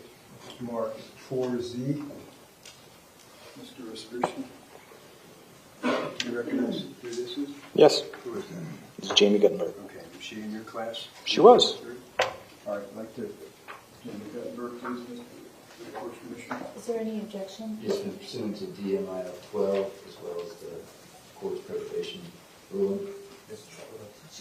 Oh, I'm sorry, that was just a photo? I'm sorry, I thought it was a video. No objection to the photo. Yeah, Okay. I'm going to publish the video too, so. Okay, well, let's deal with one thing at a time. 4Z, as in zebra for identification, is a photo, and it will be received without objection as states 77.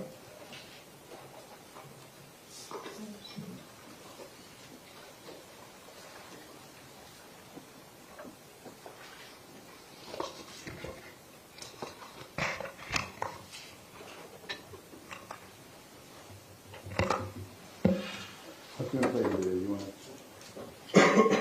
So you're not publishing the photo, but you want to play the No, it's in evidence. I was going to all right, I'm going to publish them first.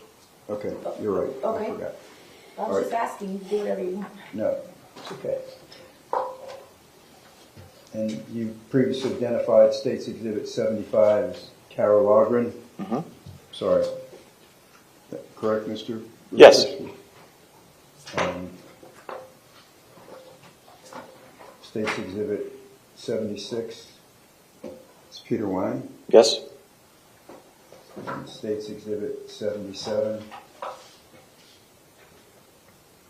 Jamie Guttenberg, right? Yes. Okay. All right, thank you, Your Honor. We'd like to publish this video. Okay. Object to DMIL 12, as well as the court's preservation ruling. Thank you. Okay, your objection is noted with regard to the surveillance video. Thank you.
Okay, thank you, Mr. Ostrowski. Your Honor, I have no further questions of Mr. Ostrowski. Are there any questions from the defense? No, ma'am. Thank you, sir. You're excused. Ladies and gentlemen, at this time, our break is going to be a little bit later than we normally break, but we're going to break for about 10-15 minutes so everyone can stretch and use the facilities if you need to. Remember, please do not discuss the case while we're on a recess, okay? Thank you.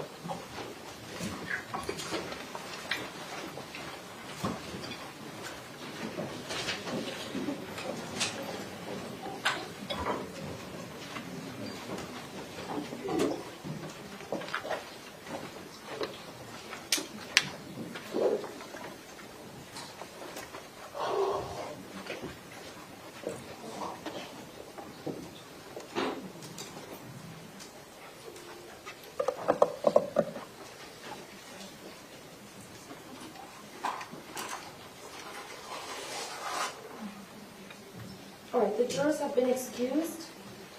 State, how many more witnesses do you have today, just so that I have an idea?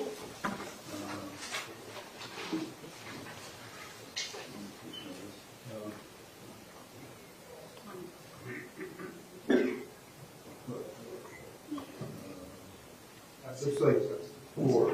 Okay. So we'll be in recess until, it's 4:06, we're in recess till 4:20. You said that. Why don't we let everybody stretch and go to the bathroom in a minute? That's fine. We'll do that, okay? Yep.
witnesses that I believe the state may call this afternoon is a woman named Nikolas Cruz.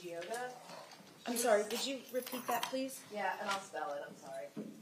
Nikolas Cruz, I'm not sure how to say it. It's Nicolette, last name Michiotta, I believe. Okay. She was not in the 1200 building, but she saw Mr. Cruz as the students were all leaving the campus and heading towards West Glades Middle School and then on to the shopping center where the Walmart is. She said that he was directly behind her. She did have a brief conversation with him. This is from her deposition testimony, possibly her statement. She asked him, she said hi to him and how was he doing, asked him where he was going to college, and then he responded to that. She said that he was behind her as he was walking away with another student.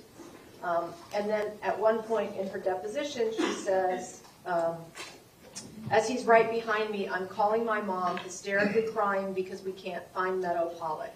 And I'm screaming her name, and he's right behind me. And at that point, I didn't know who he was or what the conversation that was like, anything beyond that, but no emotion to that. No emotion to hearing me scream about her, cry about her, like trying to figure out where she is. So, Judge, and I do want, prior to the lunch break, I did speak with the state, and I asked them if they intended to elicit any testimony about that, because it's our belief that's not relevant to put the crime in context or to any aggravating factor. And in fact, it would be an attempt to introduce a non-statutory aggravating factor of lack of remorse.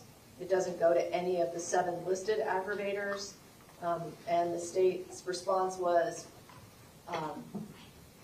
didn't remember that, but we can't control what she says. So I'm asking the court to grant this motion in limine. I don't have a problem. We don't have an. Okay. What specifically are you asking me to exclude? Right. We don't have an issue with, and I understand the evidence about her walking and seeing him in the crowd leaving, and the shirt that he's wearing. That could potentially, arguably go towards CCP in terms of a plan that he may have had, if that's the state's theory, that he planned to wear that shirt and blend in with the crowd and leave. However, the part about how she was screaming and hysterical because she couldn't find Ms. Pollock, and he was showing no emotion, that is an attempt to introduce a lack of remorse, which is not a statutory aggravator. It's impermissible based on the Pope case, which we have cited previously, I believe, in jury selection, actually. Pope versus State, 441, Southern 2nd, 1073. That's a Florida Supreme Court 1983 case.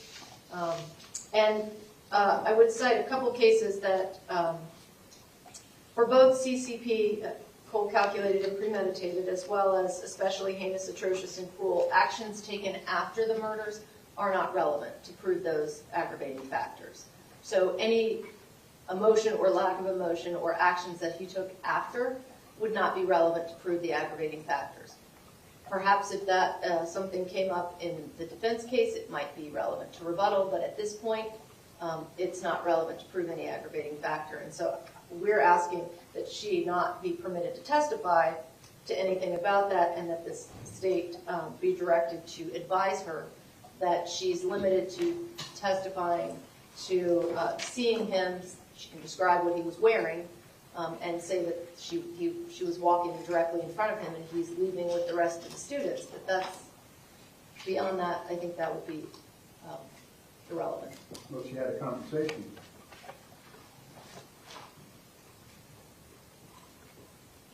Who's my point person from the state? I'm sorry, I lost my mind. I mean, you are doing all the witnesses. I know, but...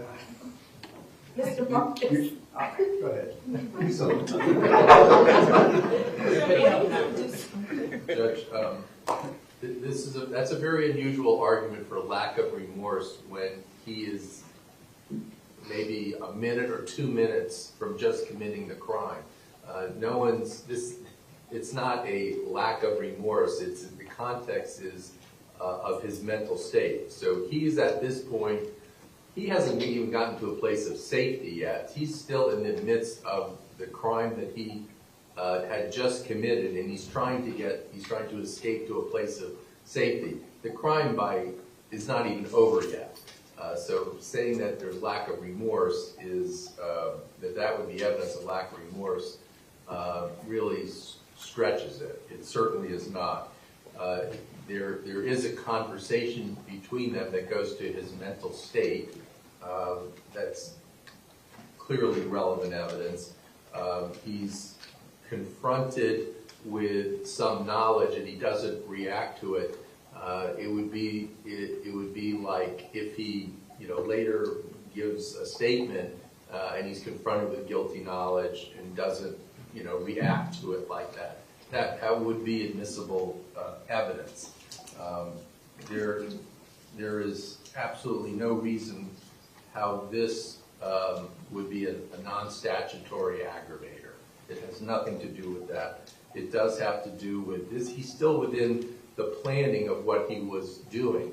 It still goes to cold, calculated, and premeditated because he hasn't finished the crime yet in terms of he hasn't gotten to a place of safety. So this is part of CCP and getting away with his crime and being confronted while he's escaping with information about it, and his lack of answering or emotion about the witness's concern about Meadow Pollock being missing is relevant information.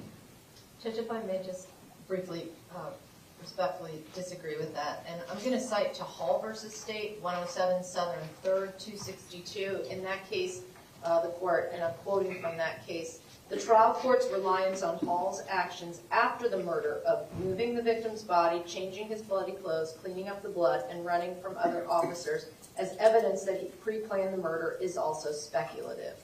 I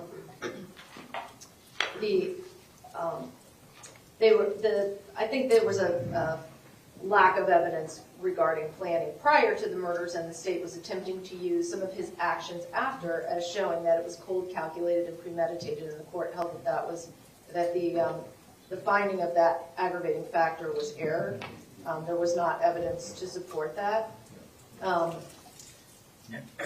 So his comments after, I disagree with Mr. Marcus that the crime is not over as he's leaving, but what we're talking about are the actual murders. Any actions that he takes after the actual murders are not relevant for CCP. And it also is speculative in the sense that he's not responding to someone hysterically screaming about Meadow Pollock. He may not have known who that was. He may not have known that she was one of the victims. It's all speculative, and to allow that to be presented as somehow evidence of cold, calculated, and premeditated, by definition, it goes to the planning of the crime. So the escape itself could possibly, but not conversations that he had that would not have been part of a plan, and reactions he did or didn't have, which could not have possibly been part of a plan, would not be relevant for CCP. All right.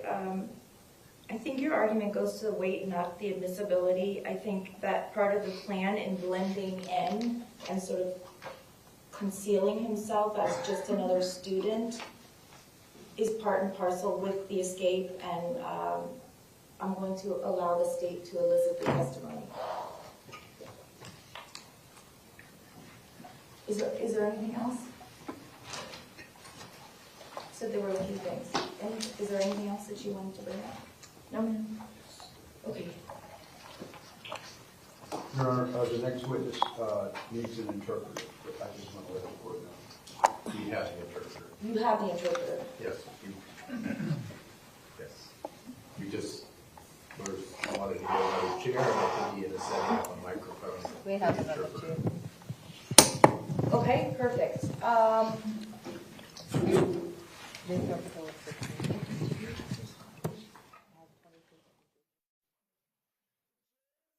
guess some of them lost the schedules, so we're going to put these on their chairs, which just say this week and next week. and I have an extra copy for you all if you need it as well. I also put on their chairs earlier, they asked for an order for their employers, saying that they were here, so we have those waiting for them, and then we'll have the schedule waiting for them as well. The only change to the schedule is that on Friday, we're going to start at 9:30. Well, they're going to be here at 9:30, we're going to start at 10, instead of them getting here at 8:30 and us starting at 9. So, and then tomorrow, yes, tomorrow's a half day. But that was on the original calendar. But if you all want this, I will remind you tomorrow that we're starting Friday an hour later, but I want to give it to them in writing so they have it. Okay? Please. Yes. Those are extra. These are extra. Okay. So we have plenty of extra if anyone needs it. You can let me know when we recess, okay?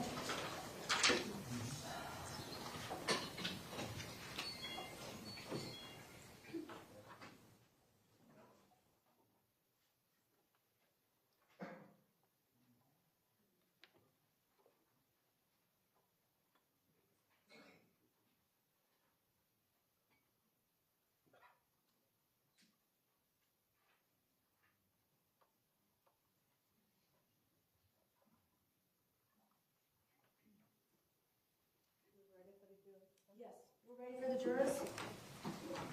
And you said you have 3 more witnesses? 4. 4 more witnesses, okay. You don't think we'll be much past 5:30? No. Okay. I'm still making up for keeping them that one night until like 7:30. But it's fine, 4 is fine.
Welcome back. Members of the jury, all of the jurors are present. You all may be seated. State, please call your next witness when you're ready. Thank you. Mary Pavlichenko.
the stand to be sworn.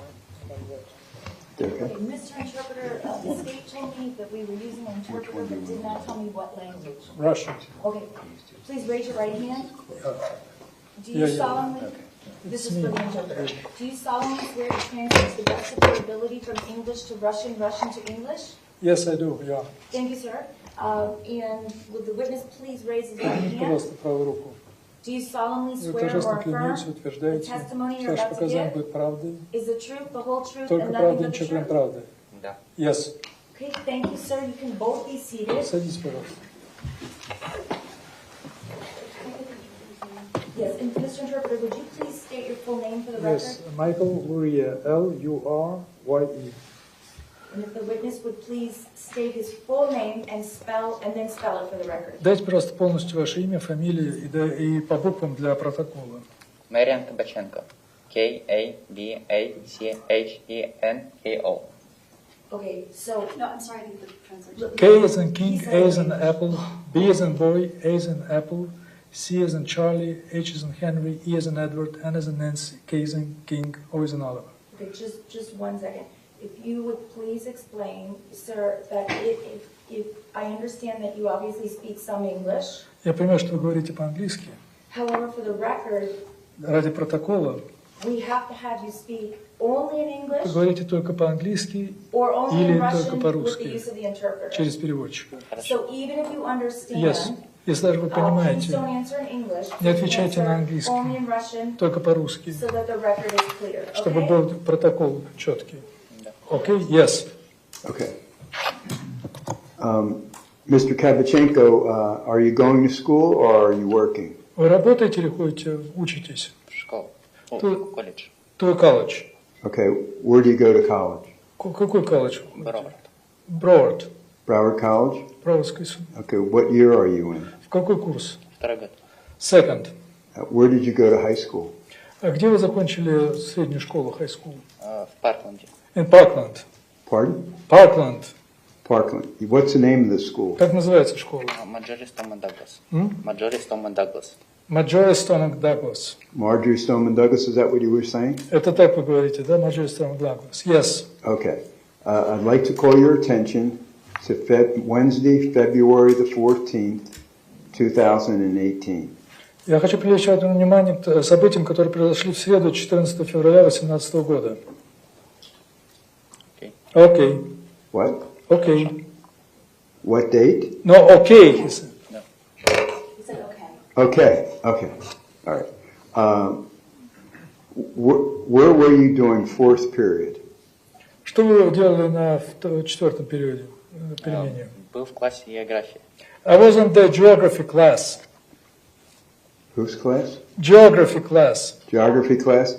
What was the name of the teacher? Как фамилия была учителя? Кажется, Скотт, имя я знаю. I believe I know the first name, Scott. Scott, he doesn't remember the last name? Вы не помните фамилию? Рейбин, кажется. Rabin, I believe. Я забыл. I forgot. Pardon? I forgot the last name. I forgot the The last name, okay. Would you know the last name if I said it? Если я произнесу его фамилию, вы узнаете ее? Да. Yes. Beagle? Beagle? Да. Yes. Okay. All right, so would you tell us what happened during fourth period, please, Mr. Скажите, пожалуйста, Kabachenko? что произошло на четвертой перемене? Я был, уже подходил конец класса географии. It was already almost the end of the geography class. Созвонила пожарная сирена. The fire alarm went off. И мы начали собирать вещи, чтобы покинуть класс. We started gathering our things to leave the classroom. Когда я вышел из класса, в коридоре было большое скопление людей. When I left the classroom, there was a lot of people congregating in the hallway. Да, и впереди люди были, начало что-то происходить впереди. And I noticed that something started going on in the front. Люди, которые были впереди, начали бежать назад, просачиваться через толпу. People who were in the front started running backward and started trying to go through the crowd, to push through the crowd, their way through the crowd. Я начал медленно отступать назад. I started slowly walking backward. И потом прозвучали выстрелы. And then gunshots sounded. И я побежал в сторону лестницы. And I began running towards the stairwell. В противоположную сторону от выстрелов. In the opposite direction from where the shots were coming from. И когда я бежал, мне что-то ударило в ногу, и резкая боль. When I was running, while I was running, I felt something hitting my leg, and I felt a sharp pain. И в этот момент я заметил, что слева был учитель и несколько студентов. And at that time, I noticed that on my left side there was a teacher and several students. Пытались открыть дверь в класс. Who were trying to open a door to a classroom. Я забежал к ним. I ran with them into there. И пока учитель пытался открыть класс, я стоял там. And while the teacher was trying to open the door to the classroom, I was standing there, near them. Ему не удалось открыть класс, и мы попробовали открыть соседний левый класс. He was unable to open the door to the classroom, so we tried to open another door to the left. Левую дверь ему тоже не удалось открыть, поэтому... We failed to open the door to the left classroom as well, so...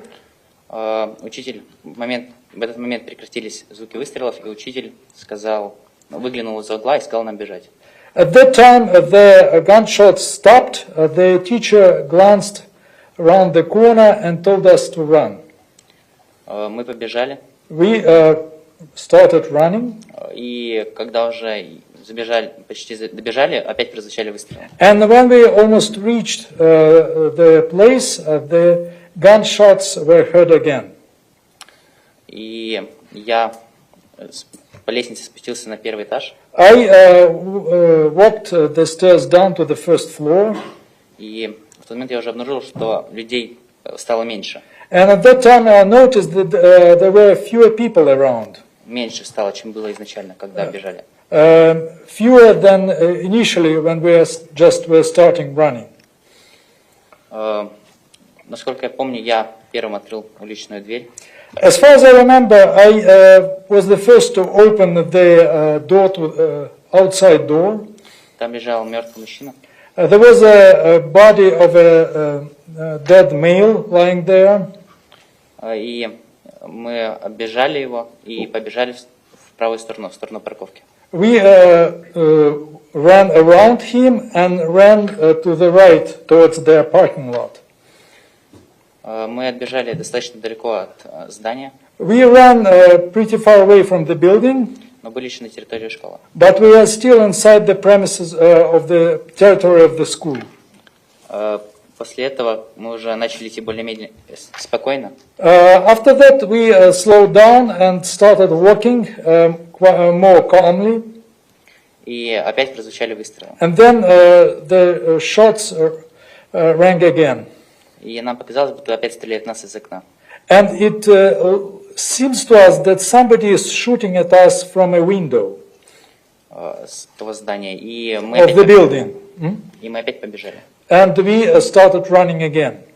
Мы перелезли через забор. We climbed over a fence. И там уже нам помогли люди, которые помогают переходить через дорогу. And then we were assisted by the people who help students to cross streets. После того я пошел домой, позвонил родителям. After that, I went home and called my parents. Они приехали, забрали меня и привезли домой. They came over, picked me up, and took me home. Дома я сказал, что мне что-то попало в ногу. At home, I told them that something hit my leg. До этого у меня была правая нога мокрая. And before that, I felt that my right leg was wet. И там родители уже видели, что у меня там рана и кровь. And my parents examined me and saw that I had a wound and blood. После этого поехали обратно на территорию школы. After that, we went back to the school premises, И там меня уже забрала скорая помощь. where I was picked up by an ambulance. Okay. Mr. Kabachenko, how long had you been at Marjorie Stoneman Douglas, I mean enrolled in Marjorie Stoneman Douglas before this shooting happened? Сколько вы учились в этой школе, прежде чем произошла эта стрельба? Около 2 недель. About 2 weeks. So you were only there 2 weeks? Только 2 недели? Да. Yes. Okay. All right, let me show you State's exhibit. Я вам покажу вещдоки прокуратуры. 4R for identification. 4R для опознания. And ask you if you can identify that. Вы можете опознать? Да, это я. That's me. And the yellow circle is you? Вот то, что внутри этого желтого круга, это вы. Да. Yes. Okay. Your Honor, this time I'd like to offer 4R. Я хочу представить вещдок 4А. No objection. Okay, without objection, State's Exhibit 4R for identification Принят был для этот will be вещдок 4А. received as State's 78. Это 78, просто номер другой принялся. Okay, and I'm going to now show you 4O. 4O. 4O. You recognize who that is? Вы это знаете, кто это? Да, это я. Yes, that's me. Okay. And 4Q, do you know what this is? For Q, что это? Это моя рана. This is my wound. This is your wound? Okay. And 4P, does that also show where the wound 4P, was? это показывает, где была рана. Да. Yes. Okay. All right. Thank you, sir. Спасибо. All right, Your Honor, I'd like to offer Я хочу представить 4Q, эти штуки 4Q, 4P, 4O. Is there any objection? Есть возражение? Please. Sure.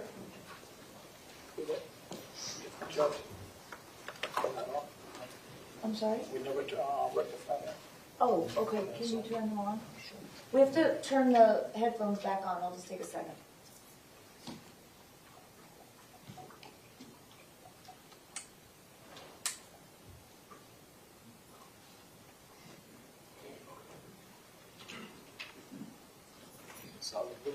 Mine's not green. Should have a green one. Oh, here it is. Okay. All right, the white one.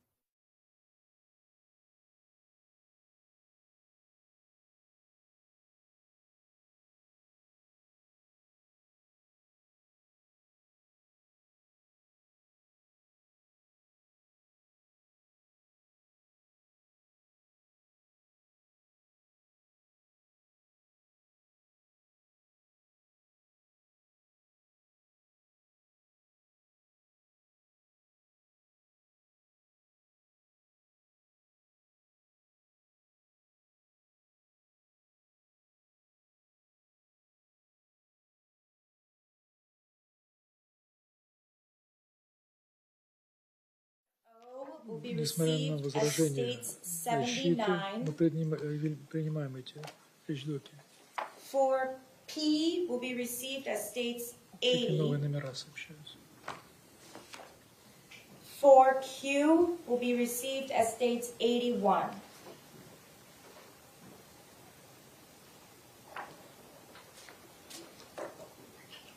Thank you.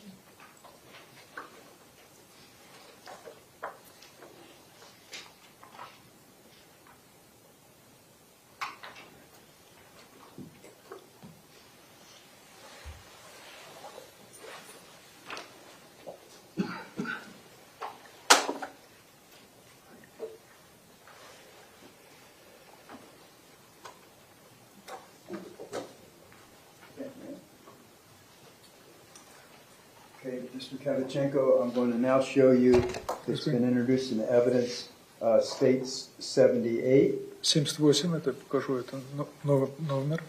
And who is that in the yellow circle? Кто этот человек в желтом круге? Это я. That's me. Okay. And States Exhibit number 79. 79, это новый номер. Is that? Whoops. Кто это? Это я. That's me. Okay. And States Exhibit 80. 80 номер. What's that show? Что это показывает здесь? Показывает мою рану. Shows my wound. Okay. And states 81, is this a close-up of that wound? А вот это просто близко, просто ракурсе. Это та же самая рана. Да. Yes. Okay, thank you. Спасибо. Your Honor, I have no further questions. Нет of других Mr. вопросов. Kavichenko. Господин Кабаченко. Okay, Нет. thank you, sir. You're Спасибо. excused. Вы можете идти. And Mr. Interpreter, thank you very much Я for your понял. services. You're also excused. Thank you, Your Honor. I'm sorry. Yes.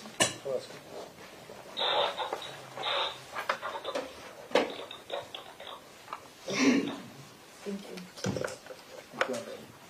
I can go, right? Yes, 7 minutes. The interpreter is excused, correct? Yes. Okay, Yes. thank you. Thank you. Kyle Lehman.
Please raise your right hand. Do you solemnly swear or affirm the testimony you're about to give us the truth, the whole truth, and nothing but the truth? I do. Okay, thank you. Please be seated. If you would please lean into the microphone and state your full name and spell your last name. My name is Kyle Allen Lamon. Spell your last name, please. Laman. Good afternoon, Mr. Lehman. How are you? Good, how are you? I'm well. So, do you go to school? I do. Where do you go? I go to the Emergency Educational Institute, EEI. It's a EMT paramedics class. Okay. Where'd you go to high school? I went to Marjorie Stoneman Douglas. And when did you graduate? In 2021. I'd like to call your attention to Wednesday, February the 14th, 2018. Do you remember that day? I do. Okay, and specifically, I'd like to ask you about fourth period. Do you remember where you were? I was in Mr. Ross Piercy's class, or my personalization. Personalization, where, yeah. What do you do in personalization? You might as well tell us. It's like a study hall. Right. So just either homework or, Okay. So, Mr. Lehman, would you tell us what happened during fourth period, please?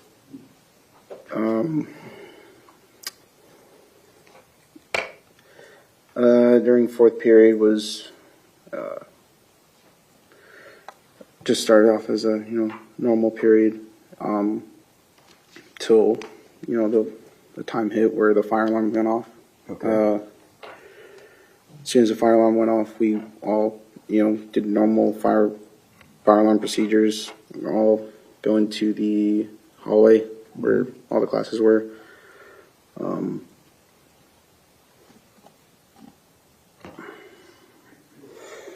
We all stayed there very stationary. I already had a really bad feeling about it because it's not normal for us just to be stationary there. So it was bad, I guess, for me. I felt really weird and anxious and scared. That's when someone said the building was on fire, and then I was like, nah, that's impossible. So I had a lot of questions in my mind. Then that's when I heard the doors open on the other side, and it was very loud, and everyone's talking and stuff. Then all of a sudden it just goes silent, and then that's when the screaming happened, and the shots went off. And that's when a lot of people, like, I guess, froze up, and I did too. The hallways emptied, like, for me personally, it emptied super fast. I blinked and everyone was separated, gone, or on the floor. I remember seeing a lot of bodies on the floor.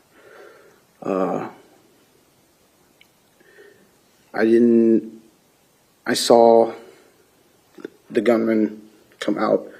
I saw everything of when the shots went off. I blinked and then everything just went bad. I started moving left to right, seeing what to do. And then as soon as I went left, I felt like a very strong, I don't really know how to explain it, but like a paintball shot to my right foot. And I didn't even recognize it at the time. I just felt it, and then it went into the cutout to where the bathrooms are. And that's when I saw my friend there. And then Joaquin was there too. Joaquin Oliver was in the alcove? I believe so, yeah.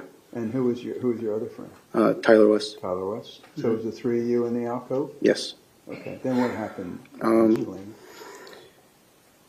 I realized that I was like, I feel something wet in my foot. I don't know what it is. I look down and I see my ankles blown off to bits, obliterated. I stood there. It felt like an hour just staring at it. I was like, oh my God, what? Are you serious? This is happening? I was like, I'm feeling the water. It's like blood, and I'm hearing shots going off. People are screaming. Me and Tyler are terrified. I look at him, and he looks at me. I'm like, we're going to die. What do we do? And I peek around the corner, and I still see the shooters shooting into the classroom. I'm like, I see Joaquin trying to get into the bathroom door, but I know the bathroom doors were locked. But so I told him to stop. We need to figure out a different way to get out. So, but I don't think he really heard me or cared. But at that point, I kind of stopped and trying to look for an alternative method to see if I could leave. So that's when I looked, see if the gunman was shooting. He still was. So I took the opportunity while he stopped, at least for temporarily, and I darted to cover to get closer to the exit. And I managed to, as soon as I started running, I was the only person besides the gunman in the hallway at the time, besides the bodies that were on the floor. He started out, since I was running, he targeted me, started shooting at me. I remember hitting the wall, and as soon as I hit the wall, I could see debris from the walls of at least 4 to 5 rounds coming off of the wall. So he aimed at me. I'm assuming. I was like, oh my God. As soon as he did that, the shooting stopped, and then I don't know. I can't really recall how long I was in that little covert for at the second time, but I managed to, as soon as he stopped shooting, again, run and exit. The first door I tried was on the very left, wouldn't open, and that was you're saying the door on the left. You're talking about the 2 doors that lead into the west stairwell. Correct. Okay, so the one closest. The one closest to me. Okay. Over the east side. Yeah, it wouldn't open, and so obviously I went to the next one, right, and I managed to escape. Okay. Ran down the 3 flights of stairs and managed to leave. Okay, and where did you run to? I ran towards the football field. Okay, and did you finally did you hear anything when you were running on the football field? On the football field, yeah, I heard shots. Okay, and then did you finally get to safety? I did, inside of a locker room. Okay, let me show you.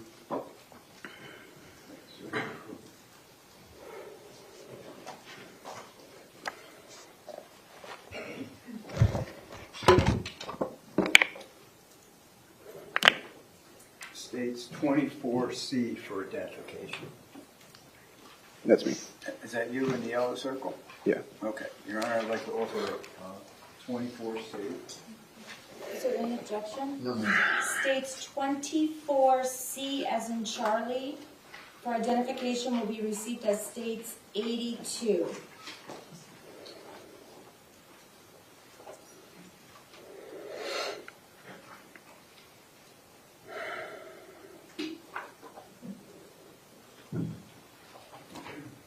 Now, Mr. Lehman, I want to show you State's Exhibit 82. Is that you right there? Correct. In the yellow circle? Yes. Okay. And I want to show you now 3 exhibits. Before I do that, could you describe what happened to your leg, your ankle? I mean, what kind of treatment did you have for it? Treatment? You can answer. I had around like 5 to 6 surgeries. Okay. Okay. Let me show you State's Exhibit marked 14Z for identification. You recognize that? And who is that? That's me. Is that you at the hospital? Yes. Okay, and State's Exhibit 4S? Is that? Yes. What is that? That's my foot. Is that your foot? Okay. And how about State's Exhibit 4B? Yes. Okay. And what are they doing there? So that was a skin graft to repair my whole ankle. It was they took skin from my right, or no, sorry, they put skin from my left and then muscle and whatever necessary on my right to replace all the missing stuff that I lost. Basically repaired so I could have some function for later in the future so I could at least walk. Your Honor, I'd like to offer State's Exhibit 4S, 4B, and 4Z. Earlier you said 14. Did I? So, just to clear, yes, it's 4, this one says 14Z. Is that, Whatever. okay, so there's, just for the record, there's 4 S's in Sam, 4V like Victor, and then 14Z like zebra. What did I say? Well, you said 14, then you said 4, so I just wanted to make sure this wasn't marked improperly. No, whatever's there is Okay. correct. Is there any objection? Yes, ma'am, briefly. Okay.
Swim in the river.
Defense objection states 14Z like zebra for identification will be received as states 83.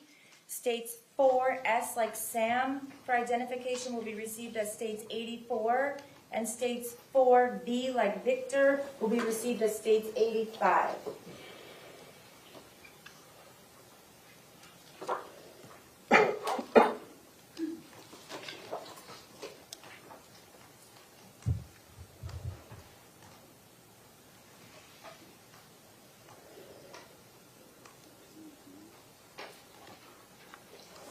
Thank you.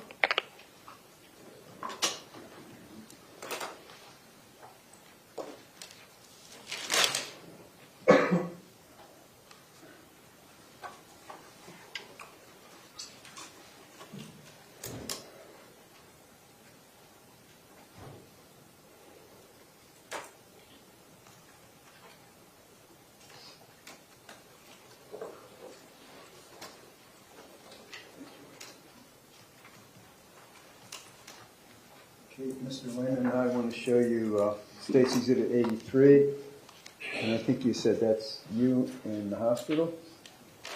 Yes. Okay. And Stacy Exhibit 84. Is that your ankle before any treatment? Yes. Okay. And Stacy Exhibit 85.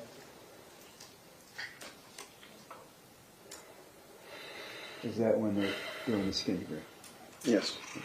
Okay. All right. Thank you, Mr. Lehman. Your Honor, I have no further questions. Do you have any questions? Thank you, sir. You're excused. Tyler West.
This remains standing to be sworn. So please raise your right hand. Do you solemnly swear or affirm the testimony you're about to give is the truth, the whole truth, and nothing but the truth? I swear. Okay, thank you. You can put your hand down and be seated, please. If you would please lean forward and speak into the microphone and state your full name and spell your last name. All right. Tyler WSD. What? What was the last name? West WSD. Oh, okay, Wes, thank you. Okay. Good afternoon, Mr. West. How are you? I'm good. How are you? I'm well. So are you working?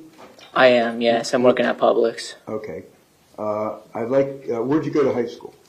Stoneman Douglas. Okay, and what year did you graduate? 2021. I'd like to call your attention to February the 14th, Wednesday, February the 14th, 2018. Do you remember that day? Yes, I do. Do you remember where you were during the fourth period of that day? Yes, I was on the third floor of the 1200 building. Okay, and do you remember what class you were having? Study hall.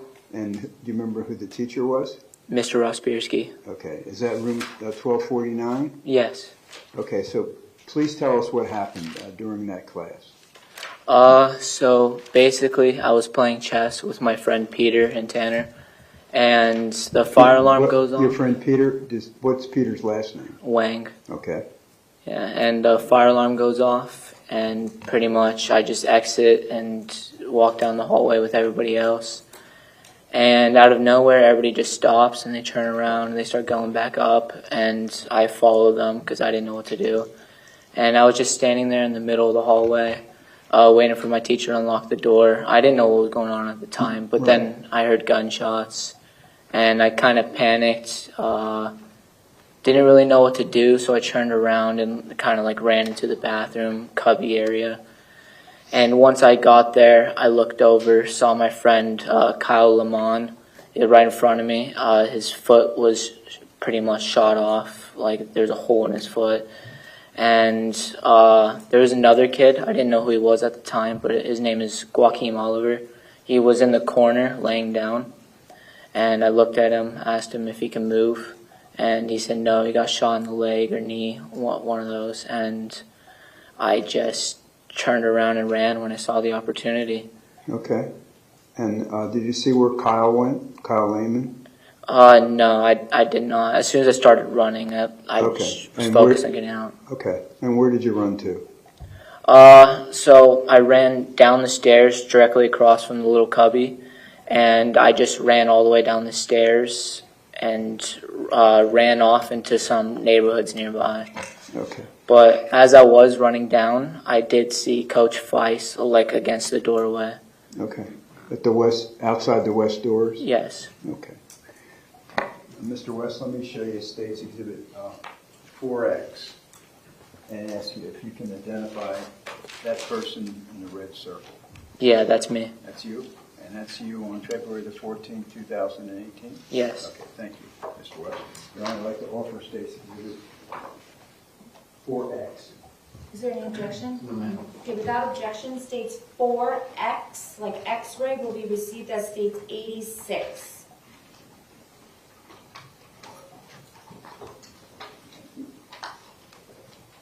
Okay, Mr. West, here's states 86, and that's you in the red circle?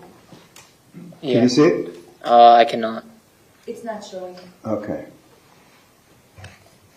How about Yeah, now? I see it. Okay. Do you see it now? Is that Yeah. you? Yeah, that's me. Okay, thanks. Your Honor, I have no further questions of Mr. West. Any questions? No. Thank you, sir. Thank you, You're Mr. excused. West. All right, thank you. Joletta?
Remain standing. Miss, please raise your right hand. Do you solemnly swear or affirm the testimony you're about to give us the truth, the whole truth, and nothing but the truth? Yes. Thank you. You can put your hand down and be seated. Please lean in to the microphone and state your full name and then spell your last name for the record. My name is Nicolette Machada, and the last name's Miciotta. Good afternoon, Ms. Machado. How are you? I'm doing all right. Good. And do you go to school? Yes, I do. I actually just graduated Florida Gulf Coast University with a major in criminal justice and minor in psychology, going back in the fall for grad school. Okay. Where'd you go to high school? Marjorie Stoneman Douglas, And when did you graduate? 2018. All right. I'd like to call your attention to Wednesday, February the 14th, 2018. Do you remember that day? Yes. You do? Yes. And do you remember where you were during fourth period? Yes, I was in Mrs. A's room, right across from the tennis courts. I don't remember the room number. Okay. Do you remember the building number? No, I don't. It was facing right across from the tennis court, so when I looked out, I could see Let me it. show you the little map. Maybe it will help, okay?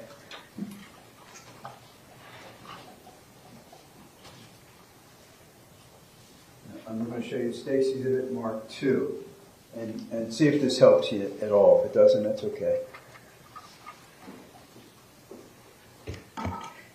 I was building 9. Building 9? Yes. Okay. All right. That's good. All right. So you're in building 9. So what happens? Class started. We were doing a discussion. We had been in groups for the discussion. It was an assignment we were doing, and I hadn't felt well that day, so I had been texting my mom, telling her I wasn't sure if I was going to leave or stay or what I was going to do. I ended up deciding to stay because it was too close to the bell ringing, and there's a certain time in between the bell ringing and you being able to leave, and I was cutting it pretty close, so I decided to stay. Okay. Moments later, after I texted my mom and said, I'm going to stay, it's too short, we heard the fire alarm go off. Okay. When we heard the fire alarm go off, we exited the room. I grabbed my bag, I grabbed everything, and we made our way outside. Okay. And where did you go? We went towards the tennis courts. We walked all the way past the fields, all the way to the other side, right in between Westglades and the Walmart that was right there. Okay. I'm going to put up State's Exhibit number 1. And take a look at this and see if this. Can you see that yet? Yes. Does that help you at all? Yes. Okay, so you know how to work pick a color and just show from where you were in the 900 building where you went. I was right here. I don't know if it made a mark. Now, why don't you pick like the yellow or something? I was right here. Yeah, okay, good. We came along the side. When we came out, there were so many students standing there, you could barely tell, who was who. We just started walking. Okay. When we started walking, we walked along here. As we got we kept walking over here. As we got around over here, we started seeing police. When we saw the police, we started realizing a little bit what was going on, because normal fire drills would have you never saw police around you as much as we started seeing them. We went along all the way here, just about here is when I had turned around and I saw the shooter was standing behind me. Okay, well, you didn't know who the shooter was at the time, did you? I had known him since middle school. Okay. I just had not known that he had left the school. Right. So you see him, what happens? I see him and I turned around and, I hadn't seen him in years. I spent the first 2 years at another school, so my last 2 years were at Stoneman Douglas. Looking back, obviously had no idea. I turned around and I realized he was standing with another friend of mine. When I realized that, we kind of collided in the line, so we became one line. When we became one line, I said hi, he said hi back, and I said, you have any college plans? And he said, somewhere in Florida. At that time, we got filed into one line. He was right behind me. And at that time, I was still trying to find friends of mine. I was on the phone with my mom, hysterically. I'm sorry. No, it's okay. No, I was going to ask you, remember what he was wearing? He's wearing a maroon JROTC shirt, and I don't remember the pants. I just saw the top. I never... Was it a maroon ROTC shirt from Marjorie Stone Yes. and Douglas? Yes. Okay. Do you see him in the courtroom today? Yes, I do. Would you please point him out? Right there? The person in the green sweater? Yes. Madam Reporter, with the court's permission, would you let the record reflect that Ms. Joletta identified the defendant, Nikolas Cruz? Okay, and then where did you go? And I'm sorry, I pronounced your name. No, it's how do you? Machada. But it's Machado, okay. I'm sorry. At that point, we were scaling the fence between, right, the Westglades, basically. When we came out on this end, I turned around and he wasn't there anymore. Okay. Thank you. I have no further questions. Thank you.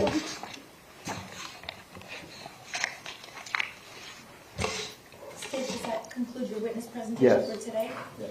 Okay, ladies and gentlemen, you should have found earlier today, after a break, I left an order on your chairs. I know some of you had asked for proof for your employers, so that would be the proof that you would need. And then some of you had asked for another copy of the calendar, which I put on your chair as well, which the only small change is that on Friday, you don't need to be here until 9:30. Normally you're here at 8:30, but Friday I don't need you here till 9:30. Other than that, please remember that you must not discuss the case with anyone or permit anyone to say anything to you or in your presence about the case while we're on recess. This includes an overnight recess. Again, if anyone attempts to say anything to you or in your presence about the case, tell the person to stop and report the matter immediately. I told you I would remind you about this every day, and I'm going to until you'll know exactly what I'm going to say before I even say it. I hope you all have a nice evening and a safe drive home, and I will see you tomorrow, the same time tomorrow. We need you here at 8:30, and it's a half day tomorrow. We'll finish by noon or 12:30, and then Friday we'll start an hour later, and you won't have to be here until 9:30. Okay, thank you all very much.